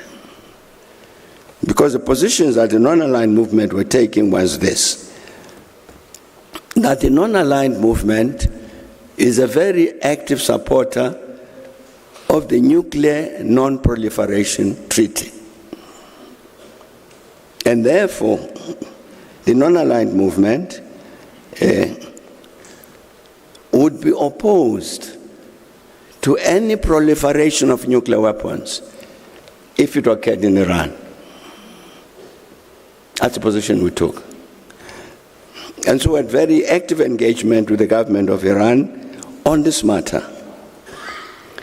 And the government of Iran continues to insist with us that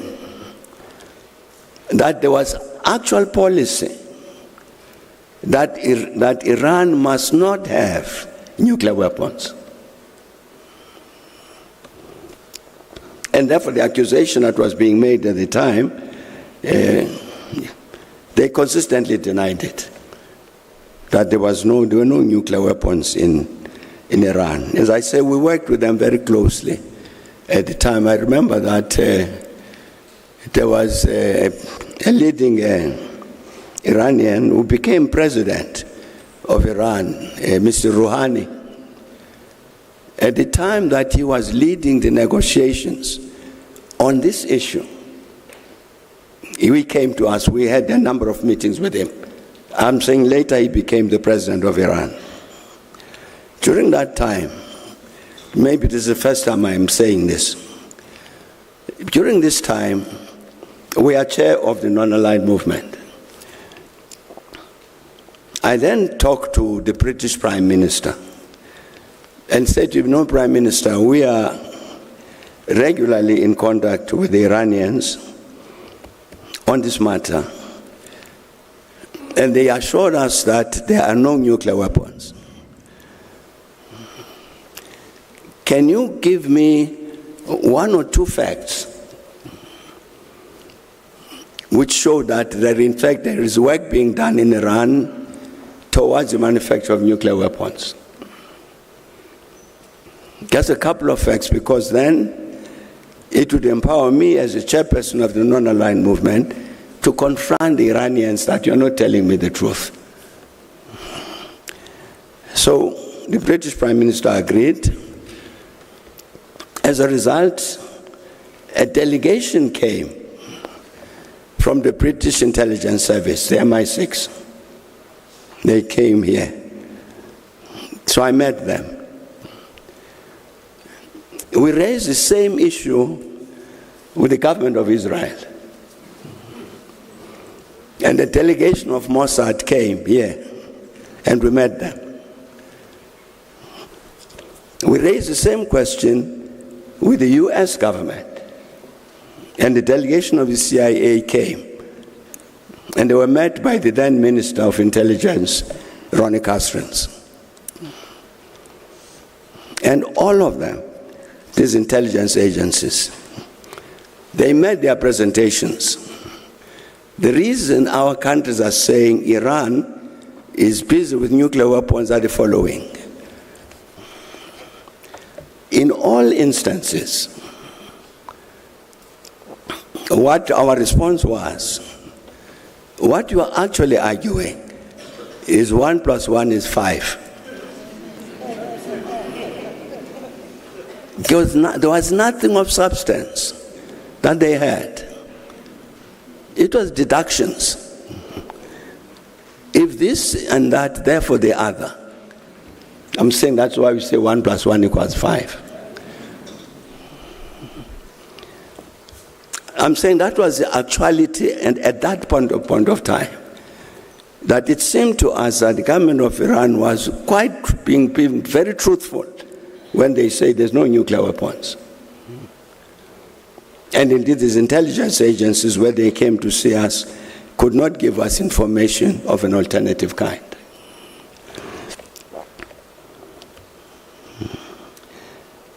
I do not know whether the situation in Iran with regard to nuclear weapons has changed. I'm saying during the time we're in government, historically, that was the position. I know the government of Iran continues to insist on that issue. Whether that's changed or not, I don't know. The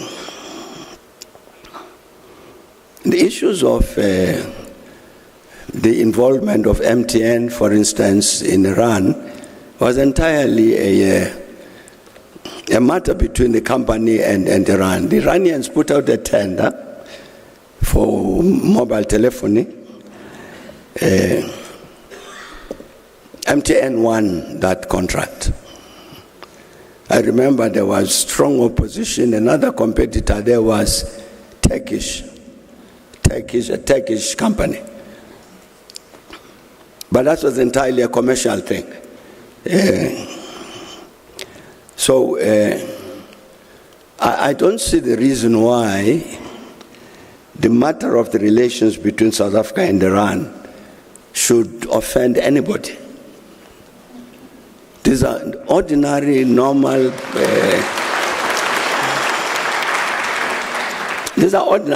bilateral relations between South Africa and Iran. There's nothing exceptional about them. And indeed, I don't know what the chief of the National Defense Force said when he was in Tehran recently. I'm sure that would not have created new policy towards Iran.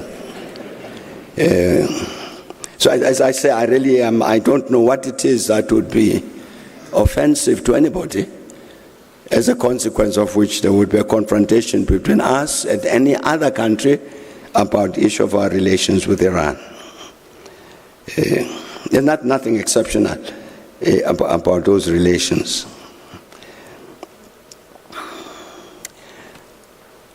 The U.S. historically, as everybody, students at the school know, the U.S. has had what has been called the Monroe Doctrine for centuries,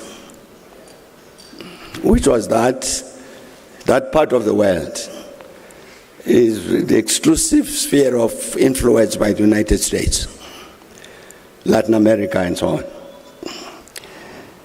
And I'm afraid, I think that attitude persists. And so when Cuban Revolution succeeded in 1959, Fidel Castro would say, when we took power in 1959, we were pink in our politics. We were pink, like the shirt I'm wearing. I think it's pink. And it says, what turned us red was the response of the United States towards Cuba. It was the attitude that the United States government took at that time, which was to say, in our sphere of influence in terms of the Monroe Doctrine, you cannot have policies of which the United States government disapproves. And therefore took certain actions against Cuba. I think you're having a similar phenomenon with regard to Venezuela. Because I wouldn't imagine that Venezuela is a threat to the United States. I think you can't imagine that Venezuela becoming a threat to the U.S. such that the U.S. must destroy troops to come and attack Venezuela. It doesn't make sense to me. But I think it's probably influenced by this continuing doctrine that this part of the world is our sphere of influence, and therefore we will not allow that any government should pursue policies with which we disagree. I would hope that it's a matter that can be resolved, because the countries of Latin America, like the countries of Africa, really surely should be free to decide what their destiny is, without anybody dictating to them that you are in my sphere of influence, therefore do the following. I do not know whether, I cannot answer the question whether the U.S. knew what Israel was going to do relative to this recent attack in Doha. I don't know that. And I don't want to guess at it.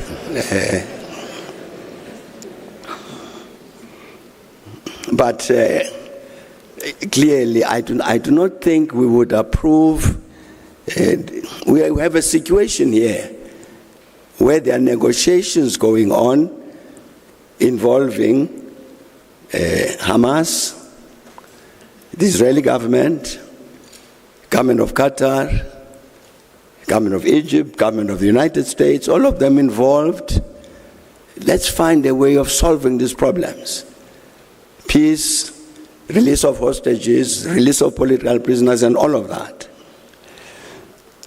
And then in the middle of those negotiations, you then take action to decapitate one of the negotiators, which was Hamas. Can't be right. You need a Hamas which has got capacity to engage its issues and come to a resolution. You don't need a decapitated Hamas. It's not going to solve the problem.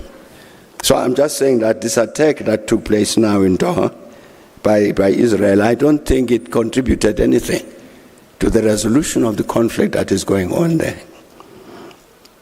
Whether the Americans knew about that attack or not, I really don't know.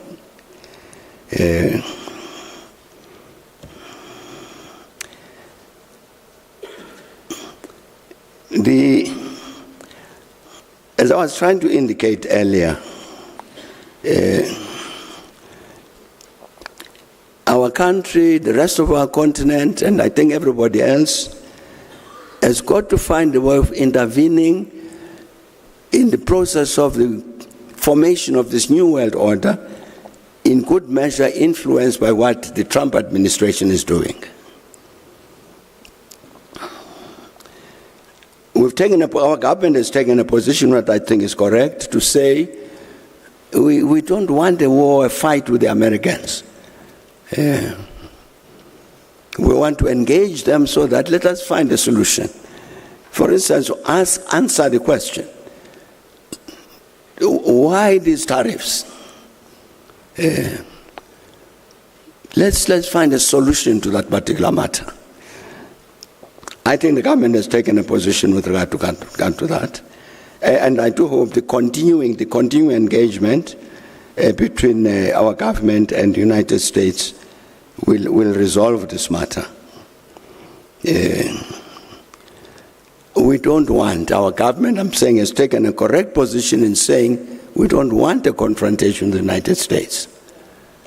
But also correct for the government here to say, but we insist on our independence and our capacity as a country to determine for ourselves what is good for South Africa.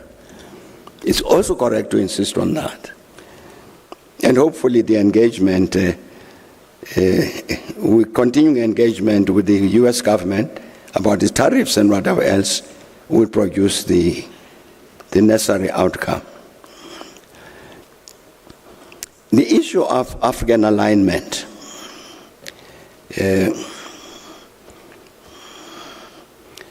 that's an agreed position of the African continent. This issue where the African continent talks about African unity, it's exactly that point. That we need to come to a stage where we have the kind of alignment that we're talking about, whether it's the laws in education, in health, or whatever. During the 50th anniversary, the year of the 50th anniversary of the independence of Ghana, which must have been 2007, something like that. There was a summit of the African Union which took place in Accra. It discussed this issue of African unity. When we say Africa must unite, practically what are the steps that must be taken? There was a long discussion about this thing among very well-attended heads of government, heads of state. And the big conflict was, how do you achieve this alignment, this unity? Is it top-down or bottom-up? This was the basic question that was discussed. And the view that won the day was bottom-up. Colonel Gaddafi was very much arguing for the top-down thing. Let's form the Union of African States today. South Africa was offered the Foreign Ministry and the Ministry of Defense of Africa, and things like that. I'm saying the view that prevailed was no, let's come at it from below. Let the regional economic communities be the building blocks towards this united Africa. So that the alignment process that our colleague was talking about there would start at that regional level. So that the regional economic communities would then begin the process of form, for instance, you see the East African community have got a parliament. In the East African parliament, ECOWAS has got the same thing. SADC, I think we got something similar, very shaky. But the idea was that you could then do this integration that our colleague, this alignment, which our colleague was talking about, in education and health, but starting from below and building to the African continental level. And I think that remains a position. Whether that is happening or not, now, I think it relates to the question I raised earlier of the general weakening of the Pan-African drive on our continent. I think one of the examples of this weakening is, for instance, the breakaway of Mali, Niger, and Burkina Faso from ECOWAS. It's an indication of the weakening, I'm saying, of this. So that process of the alignment on the continent, which our colleagues was asking about, I'm saying would be impacted upon by that general weakening of that Pan-African spirit. Last year, 2024, many people asked me to say something about 30 years of democracy in South Africa. Yeah. There were many requests like this from the media, domestic, international, in various organizations. So I thought, no, I couldn't do these individual interviews. Rather, let me make one statement about this issue. South Africa in 30 years, and then answer questions after that. So I therefore addressed a public meeting and public address on the 30th of April last year about South Africa at 30.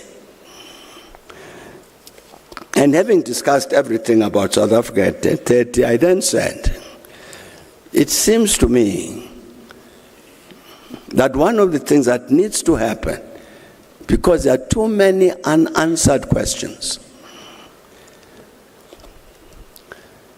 it's not absence of knowledge of the problems. As our colleague, the president of the SRC, was saying, we know the problems of poverty and about this and that and the other.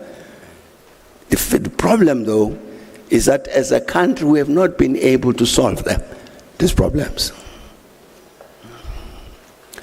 Never mind our election manifestos. All of us we put out manifestos at election time. This is what we're going to do.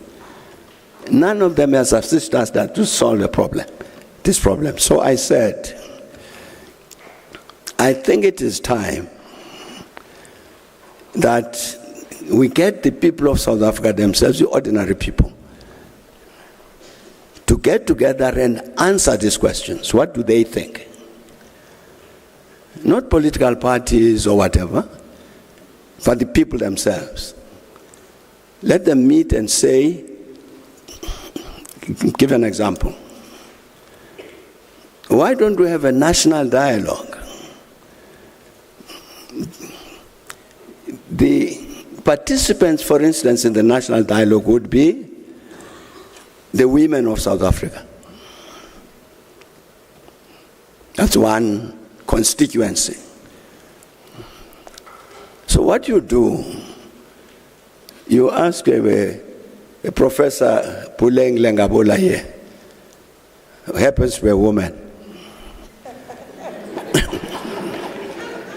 to say to Puleng, can you put together a delegation of 200 women,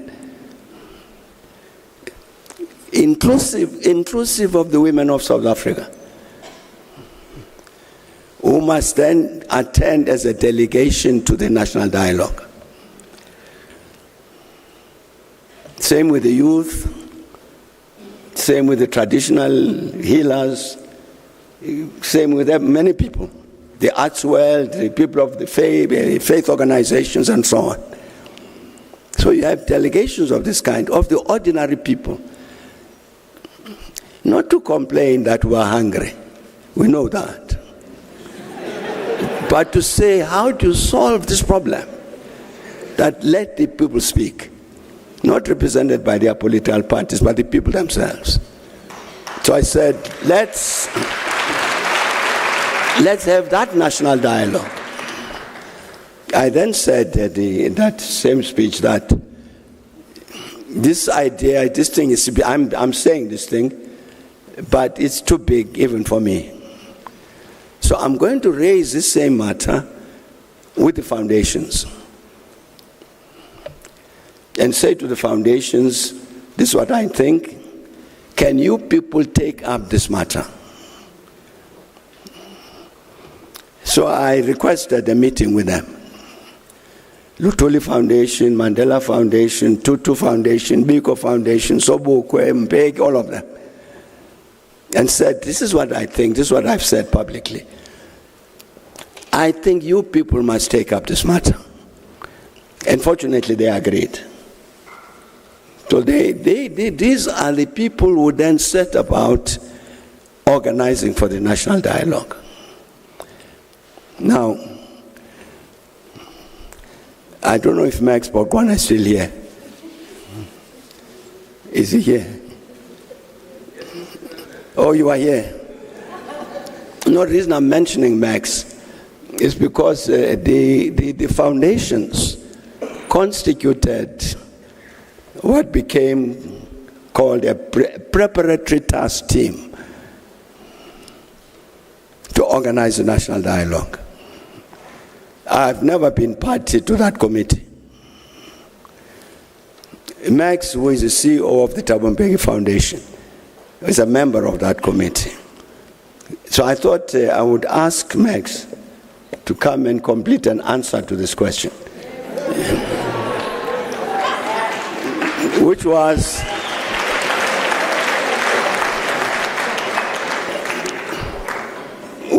why did the foundations leave? And what is going to happen in the consequence of that? I think it's best that the preparatory task team answers that question. I'm not a member of the preparatory task team. Ever since the foundations agreed, Max, can you please come?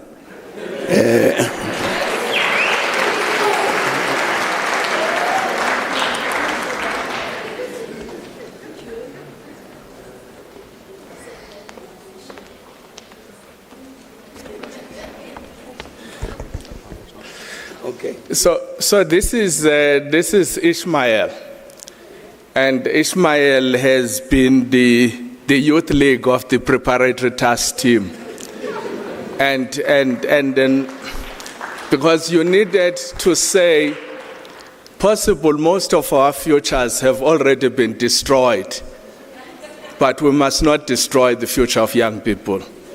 It's in their interest that this must work.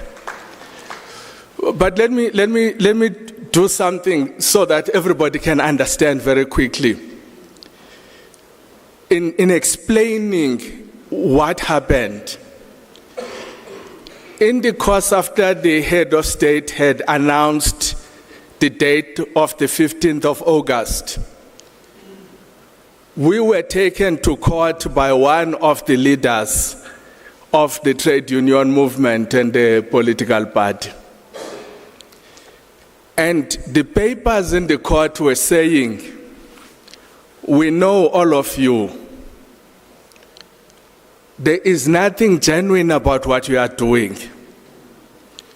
You want to use government and government money to prop up the misfortunes of the ANC. So there's nothing trustworthy about you.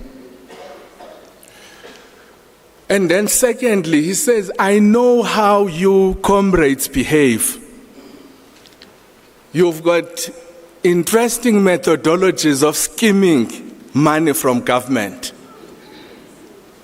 One way of you going to scheme this money, you're going to do what this union leader says, do self-created emergencies so that you can get money very quickly, but you don't have time, plan, and transparent process of how to spend that money. So you will spend that money within few days, and it gives you an opportunity to do all manner of wrong things about that money. And it says then the third thing is that we don't trust this process because this process is not citizen-led process. It's going to be a government-led process so that the government can deal with its own problems. So this accusation is put directly at us. So we responded in detail and said, no, that's not correct. This process is exactly the way the president is talking about. We're saying our country is on its knees. There seems to be very lack of clarity where will this country will be tomorrow, politically and economically. And it looks like from the political parties we do not have the answers. So our view is that the people of South Africa are sovereign. And it's these people that must give the answer about this South Africa we want and this South Africa we don't want. We explained that this has nothing to do with helping the ANC. This has nothing to do with the abuse of government. So we write an affidavit. And secondly, we say these foundations will not touch money and this preparatory task team. If there's any money for any resources that are going to be used, they will be through NEDLEC that has got that such capacity. So there's not going to be any self-created emergencies as we are being accused. And as a result, the government is just going to be one of the participants. It's not going to be the drivers of the process. We write all of these things, and the head of state does the same thing, and ourselves at the foundations, we went to court. And as we went to court, we argued that there's nothing urgent about this. These allegations are not correct. And the court agreed with us and chased away that union leader. Here is the problem. 5 days after that, we were asked by some participants in the process to behave exactly the same way we were being accused. And our position as the foundations was that we can't walk away from the oath that we have taken. We can't begin to say we will solve South Africa's problems when we act on unprincipled basis. We can't solve South Africa's problems when we cause all of this chaos. So in the end, this is the work Ishmael and the team we have been doing for 13 months. They arrived 3 weeks before the 15th of August. A group of people say, we've got authority, we are ready, we're going to drive this process. 2 minutes.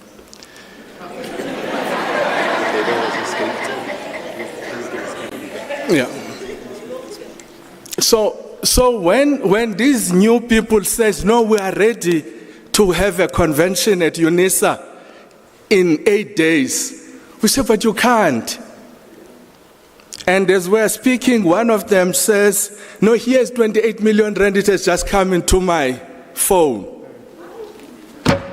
So we said, this is exactly what we're being accused of.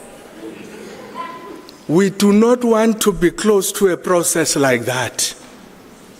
But more importantly, we had organized, we had looked at about 30 sectors we were saying the engagement of the convention, it will be very different from a Lekgotla, it will be very different from an Imbizo, because one of the challenges this nation must face is this idea of anti-intellectual.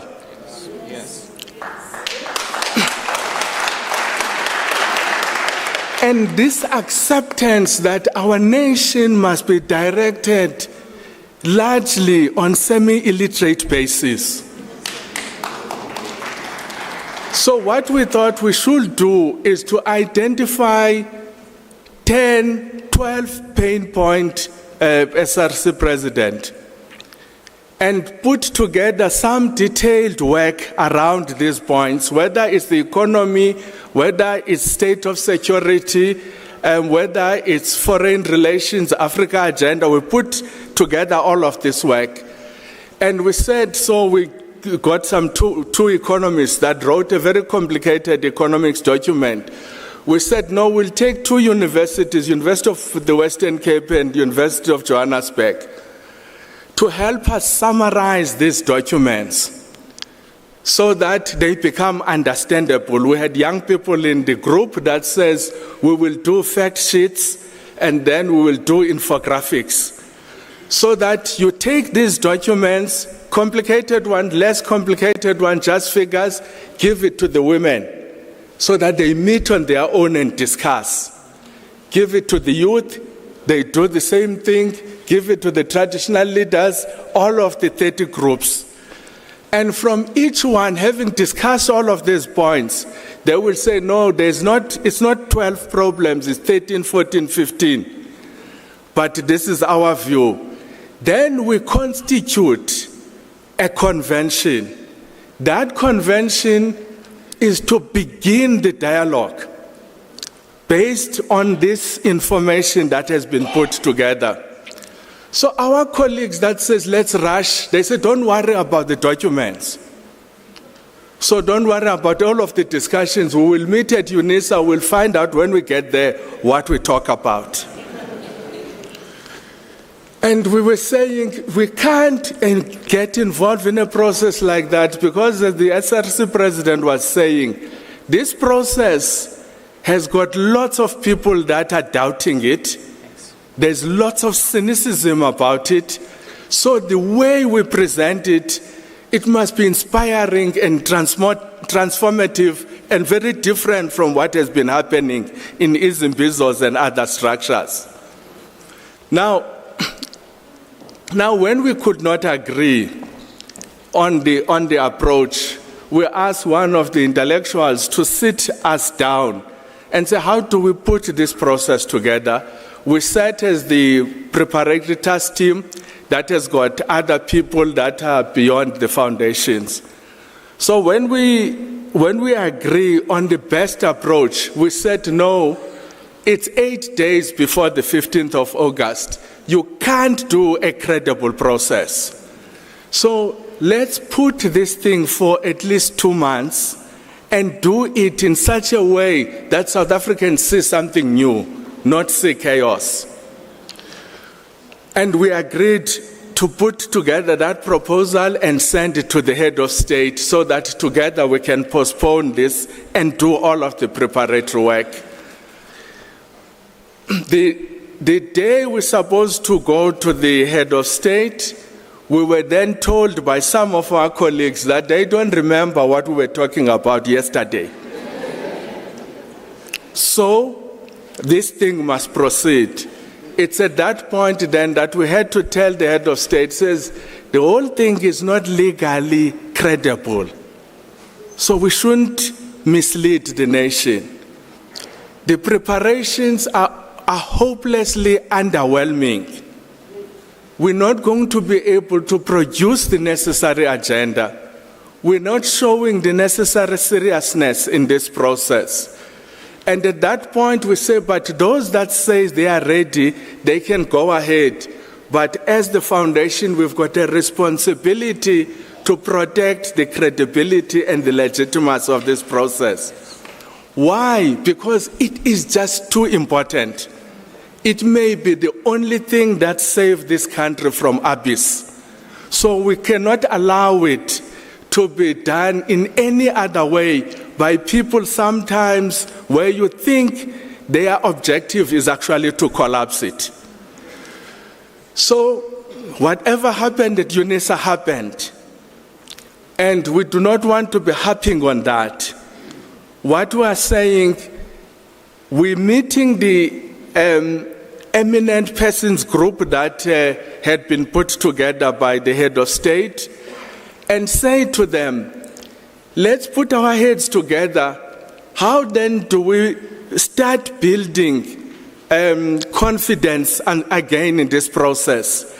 It's a very heavy job, Professor Antony, because you are dealing with a process that was facing cynicism already. We have seemed to have plunged it in another difficulty. But this is one thing we're not going to give in. We are working to develop that confidence-building process. There's quite a lot of work that Ishmael and the team are working on. But in the end, we will have to regroup the way we had designed. We are not prepared to allow this process to fail. So we will actually look for support from the people that are in the room. But I'm quite happy to engage in this process beyond this. This was for the students, not for us. But thank you very much.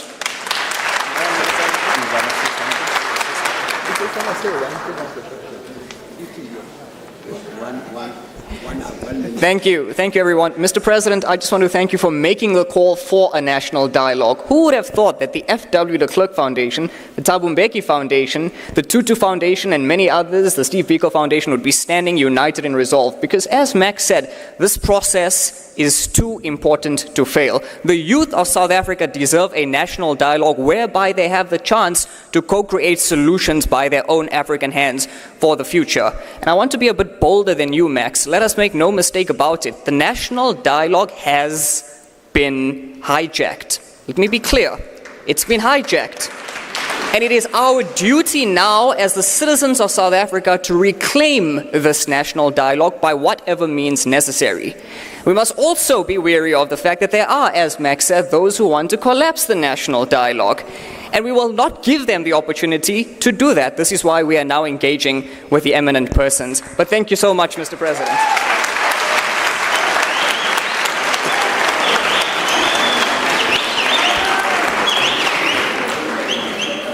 Thanks, colleague. So that's the answer to the question that was posed. There was another question that was posed, which was about what the university is doing with regard to people with disability. Can I ask Vice Chancellor to answer that question, please?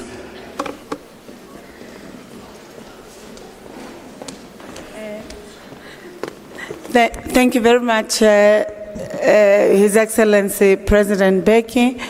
Let me reaffirm and reassure University of South Africa's commitment to universal access for persons with disabilities.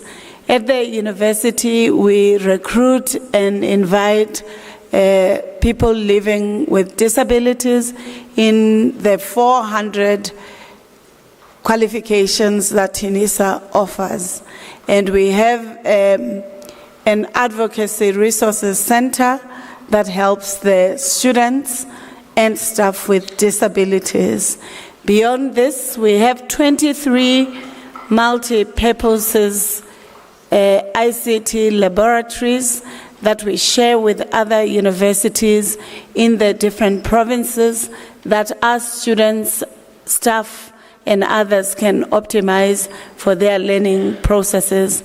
And therefore, we believe that to strengthen our universal access for persons with disabilities, it will also be prudent for us to developing some of the work that is required. So if you look behind, there's a lift that is geared to assist persons with disabilities. You'll realize in almost all our events, whether technologically or digitally, there's translation into the 12th language. And I think this is a commitment that we are not going to relent on, because it's part of not just our commitment as a university in reclaiming Africa's futures, but it is what is central and essential for a socially just institution and country. So thank you.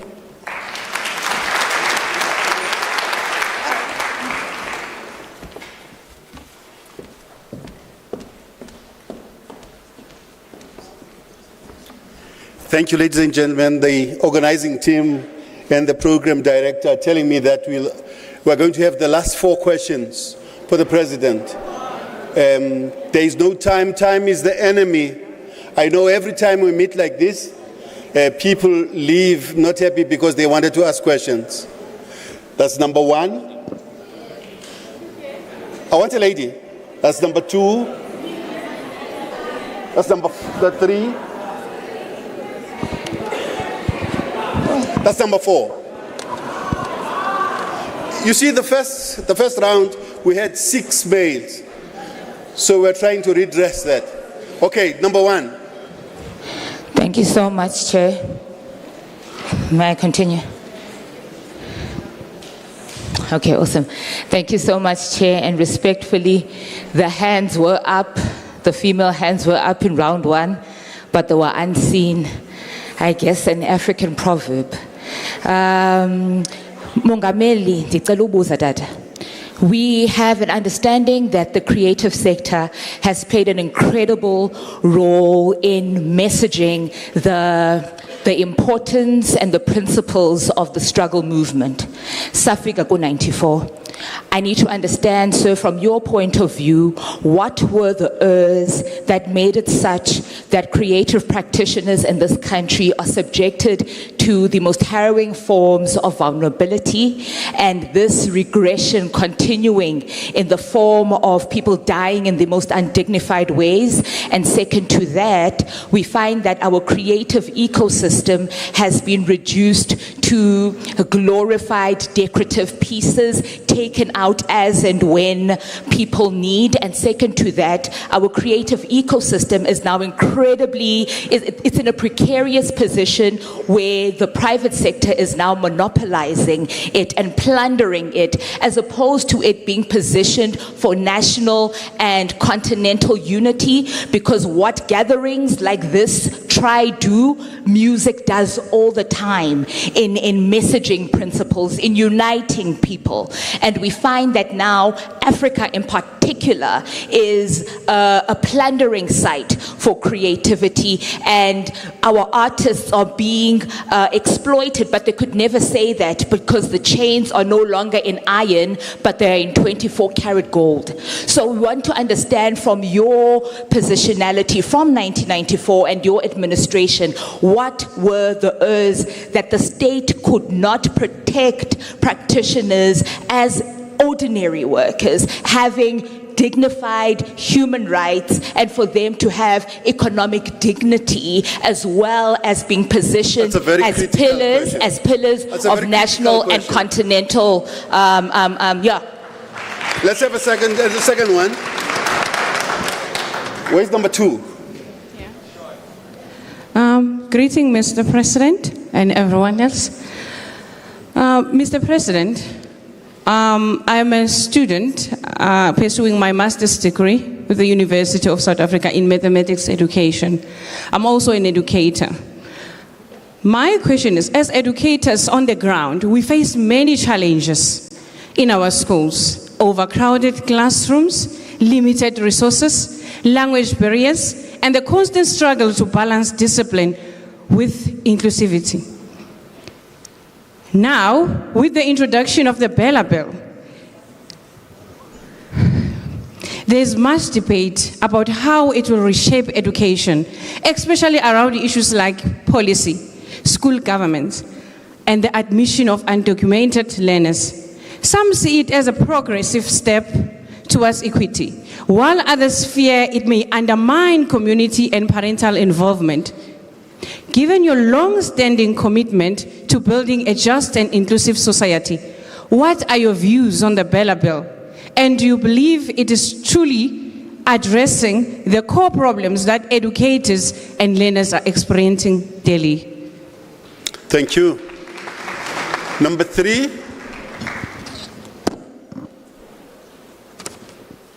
Good evening, everyone. Good evening, Mr. President. My name is Thabo Mbeki. Mine is very short. In the interest of time, I had quite a few questions, but I will keep it just to one. Mr. Bokhwana, I hope I'm pronounced Bokhwana. Thank you. My question, let me start with my question, then put the context. The question is, what is the Thabo Mbeki School doing practically to assist with this outrolling of Pan-Africanism or whatever education that there is? And I say that because in this room, I'm an attorney, there are civil servants here, there are business people, people watching or people that will be watching this are also coming from private sector, wherever. What is it that we can do to assist with practically implementing whatever programs? Now, Mr. Max did say that there are 30 pillars, and perhaps what I expected was maybe an explanation or just the list of these are the 30 programs that we have, and a call for us to come through. Because like Mr. President said very perfectly, is that the African solutions will come from us, the African people. And we are here, we are available, but we don't know what to do. We don't know what the agenda is. And thank you, Mr. President, for setting that agenda. We just now need the agenda points so that we can be in contact with the school to say that this is how we can assist, or this is what we are willing, or this is what we are already doing, and we require X and Y assistance. Thank you. Thank you so much. Let's get the last one. Let's get the last one. It was at the back. Yes, there.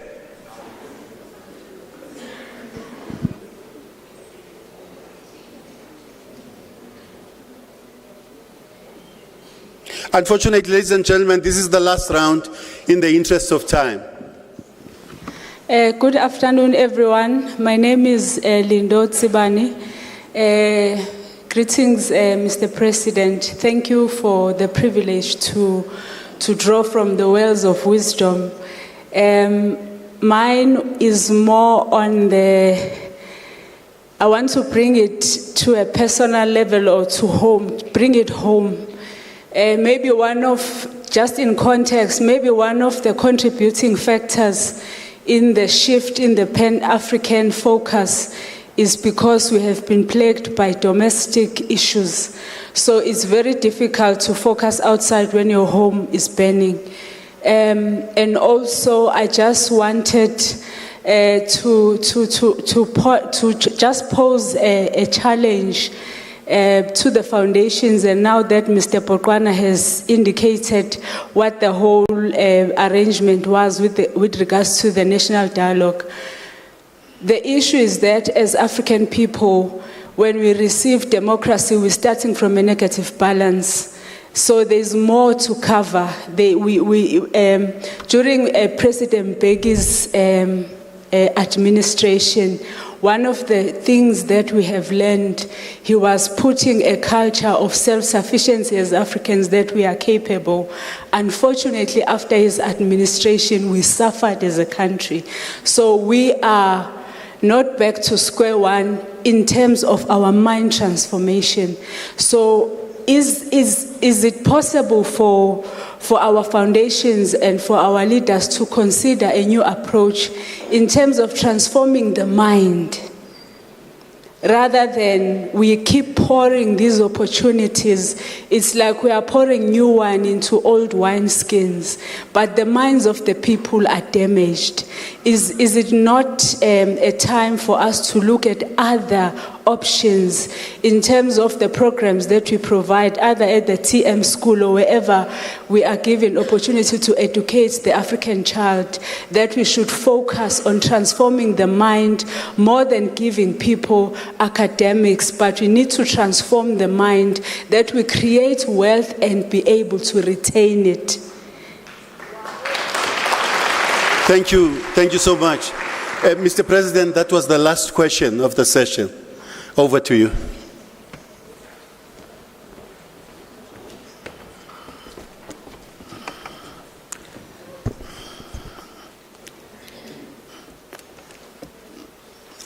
You know, when the late Victor Ntoni died, the jazz fanatics here will remember Victor. There was a memorial service in Johannesburg. And one of the speakers there was a jazz singer, also very important, Sylvia Mtunyelwa from Cape Town. And so during her speech, she says that when she got the news that Victor had passed away, she phoned the Department of Arts and Culture, National, to tell them that she had just received the news that Victor Ntoni had passed away, so that they could then discuss with her what to do about the funeral. So she says she put this matter, this is what has happened, talking to some official, the Department of Arts and Culture. And after she had explained, the official says to her, "You said Victor who?" Senior official at Arts and Culture did know that Victor Ntoni. That tells you something about the issues that you are raising. That for many, many years, I think at the government level, we have not quite known what we do with regard to the Department of Arts and Culture. And that's why you would find a senior official not knowing who Victor Ntoni was. It's a much deeper problem. So rather than go into that history, I'm glad you raised the question, because in the context of discussing the national dialogue, this is one of the questions that arose. That here is an opportunity to get people, the people in the creative world, to address the nation on the challenges.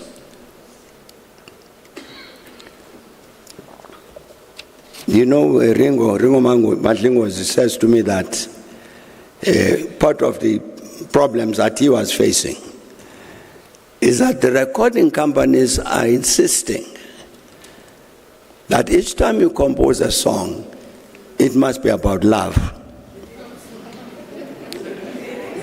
Can't be about anything else. And Victor says, but music is critically important in the process of nation building and so on. But I want to write about that. But the record company said, no, write about love. And he says, never, you see those divorces that are taking place, but write about love. I'm saying that it's a very interesting and important sector, because in the preparations for the national dialogue, we've agreed that the creative world must be properly be represented here.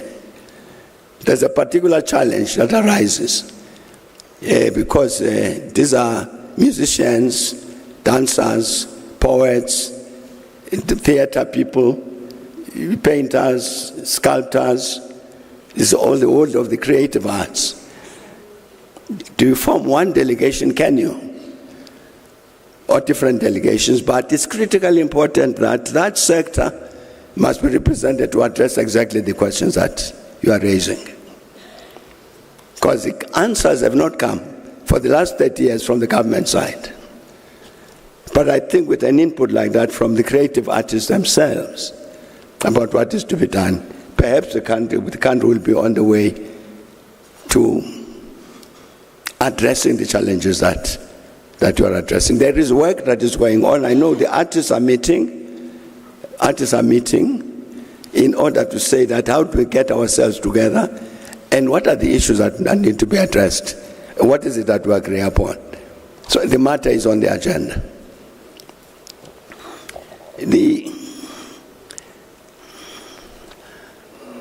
I'm not very familiar with the Bella Act, except watching the media. They complained about 2 paragraphs in the Bella Act. So I then looked at it. One of them, it says, as I recall it, you might correct me, the school governing bodies will have a right to decide on language of instruction for the school, subject to approval by the government, the provincial authority. So what will be decided is, in fact, a recommendation. That with regard to appointment of staff, same. The school governing body has got authority, subject to approval by the government authorities. These are the 2 of the changes. When I've asked, why do we need these changes? The answer I've received has been, I'm not claiming that this is a comprehensive review, but a part of the answer I've received is the population settlements are changing. So the people move. Instead of staying in this area, they move to another and so on. As a result of which, the issue of medium of instruction in a particular school changes, because the population in the area of capture of the school changes. And therefore, that's why you need a body beyond the school governing body, which has oversight over what is happening in the area, which is able to intervene. To say, with regard to language, you've got to change language because this area has now acquired a different set of people. That's the argument I've received.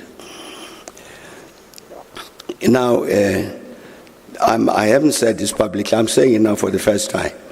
You know, I now put on my ANC cap. And I say to myself, you know, this is a law of general application. Now take Naledi Township in Soweto. Let us say, I'm not saying that's the case, but let us assume that the school governing body in Naledi says the school or schools here, or this particular school, medium of instruction will be Setswana, because the population largely is Tswana speaking. The law then says, subject to approval by the educational authorities. Now, the educational authorities might very well say, agreed, add Sikhosa also. Because there's been some population movement, there's some Xhosa speaking people in Naledi, close to the school.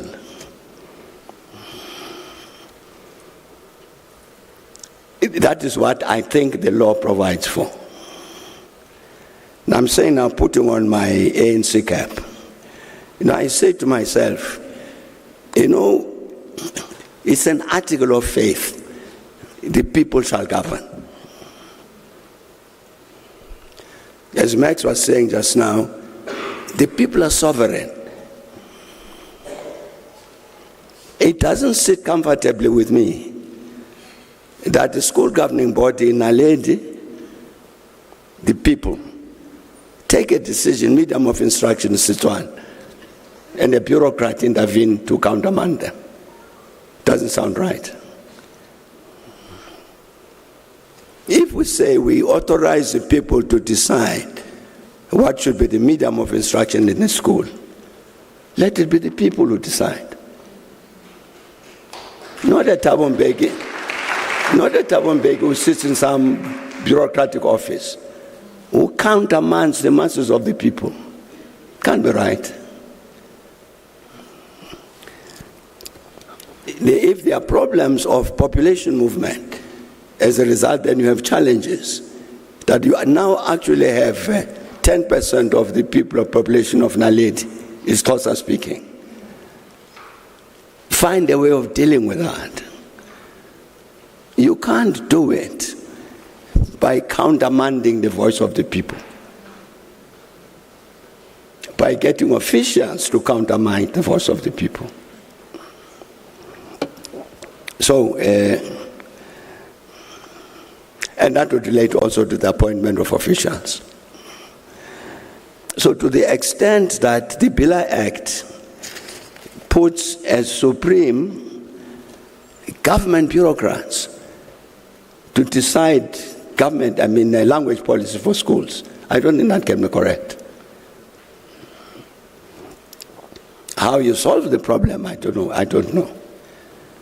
I think you could actually put it in the law to say that in instances where the wrong things of this thing happen, they would be illegal.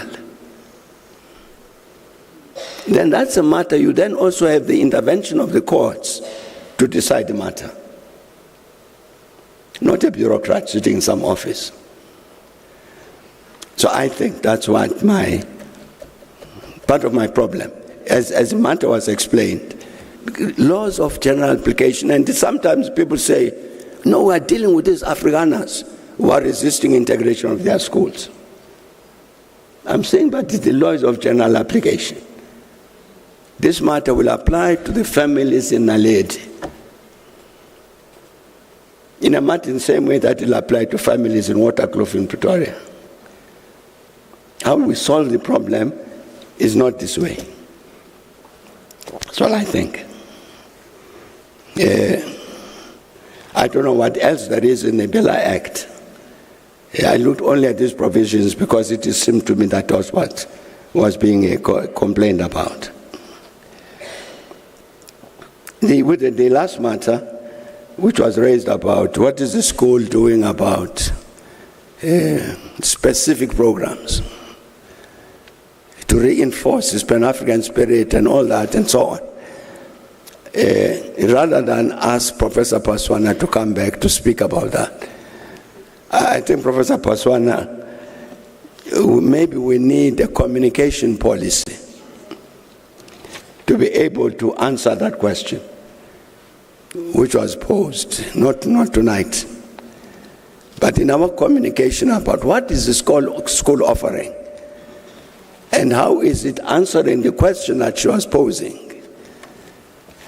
What is it that you do that empowers us as citizens to contribute to this Pan-African perspective? I think it should be part of the communication system of the school, so that the public understands better what it is specifically that the school offers in the context of the question that was being posed.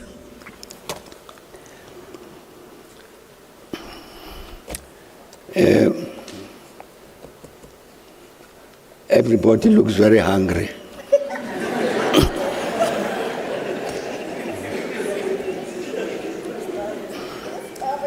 It's almost 5 to 6.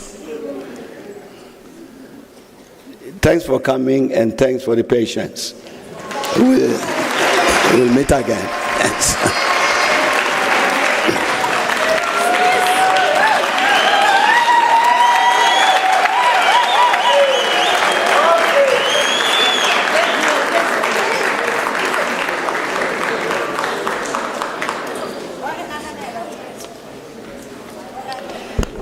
Ladies and gentlemen, you may be seated.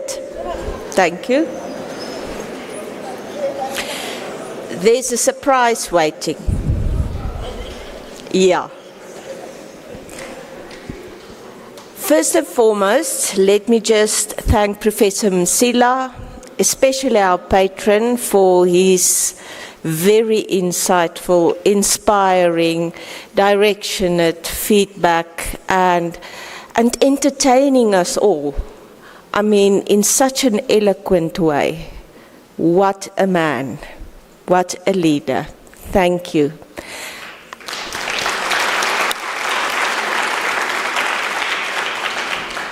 I would also like to thank our student panelists, who I think made an absolute great job.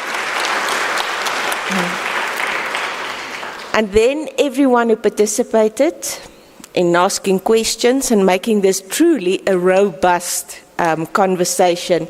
And there's lots still to be said about all the topics that's been raised. Okay, there will be more opportunities like this. I would also like to acknowledge and thank those who joined us online at this point in time. And in particular, I want to mention Dr. Geraldine Fraser-Moleketi, who was meant to be here, but due to unforeseen circumstances, the chair of the Thabo Mbeki Foundation could not join us today. And unfortunately, she will miss out on the cake. So I'm sorry about that. Nonetheless, we are grateful that you were able to join us online. And now, at this note, I would like us to invite Dr. Chavaze, our acting principal teaching and learning, alongside the Thabo Mbeki Foundation board members and staff, alongside our dean, members of the Thabo Mbeki School's executive management, the staff from the TM School, and to come and join us on stage next to our His Excellency and our Vice Chancellor.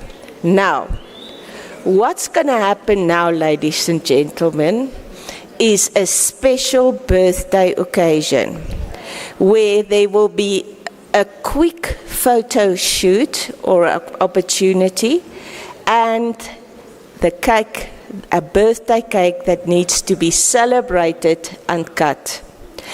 I want each and every one, please, to remain seated, because if you leave now, you will miss out on the birthday treats afterwards.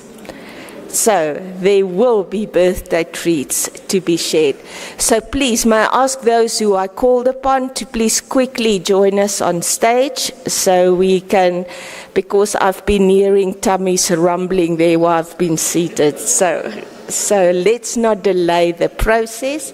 Let me just repeat what I said. Dr. Chavaze.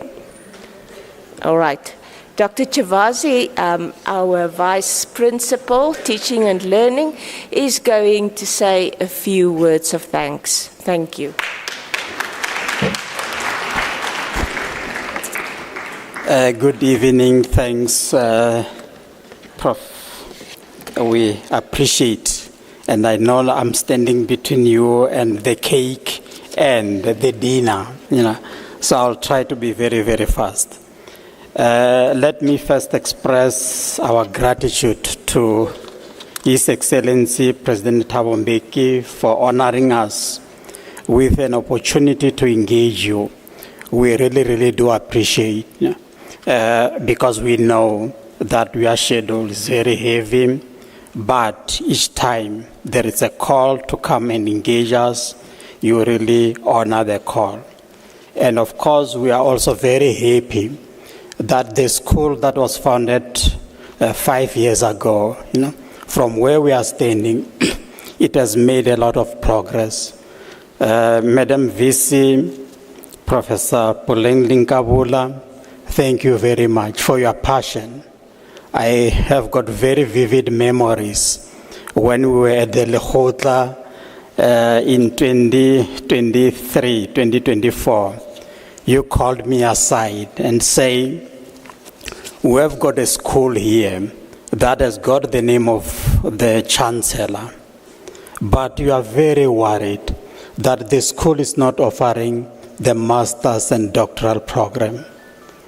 And fortunately enough, you said that after I ate my lunch, because then you said to me, please do something. And we are very excited that today as we meet here, the 2 programs have been accredited. Really, really, can we give that? And also we're excited that the cohort of academics in that school,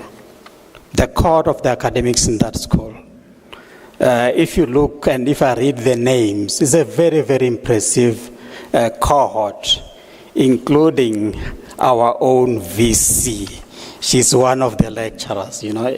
At times I wish that I could go back to school and let her be my promoter in my D or in my master's degree.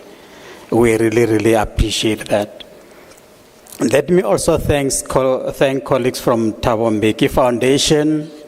We know that you are committed to the school, both in terms of supporting the school in its programs and also to let the school also take its role, more especially in our university of the land. We do appreciate your contribution.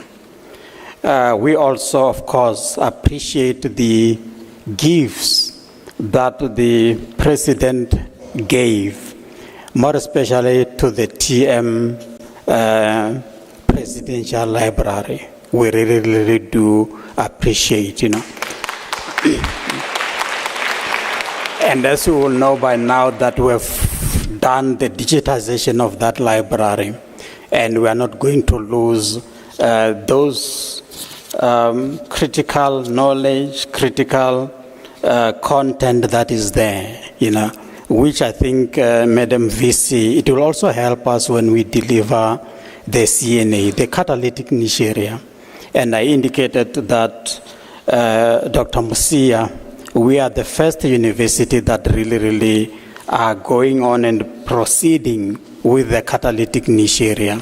We just need to move with agency so that we can be the institution of choice and the institution that can deliver on this catalytic niche area. Let me also thank the student leadership, Ntate Mabelane.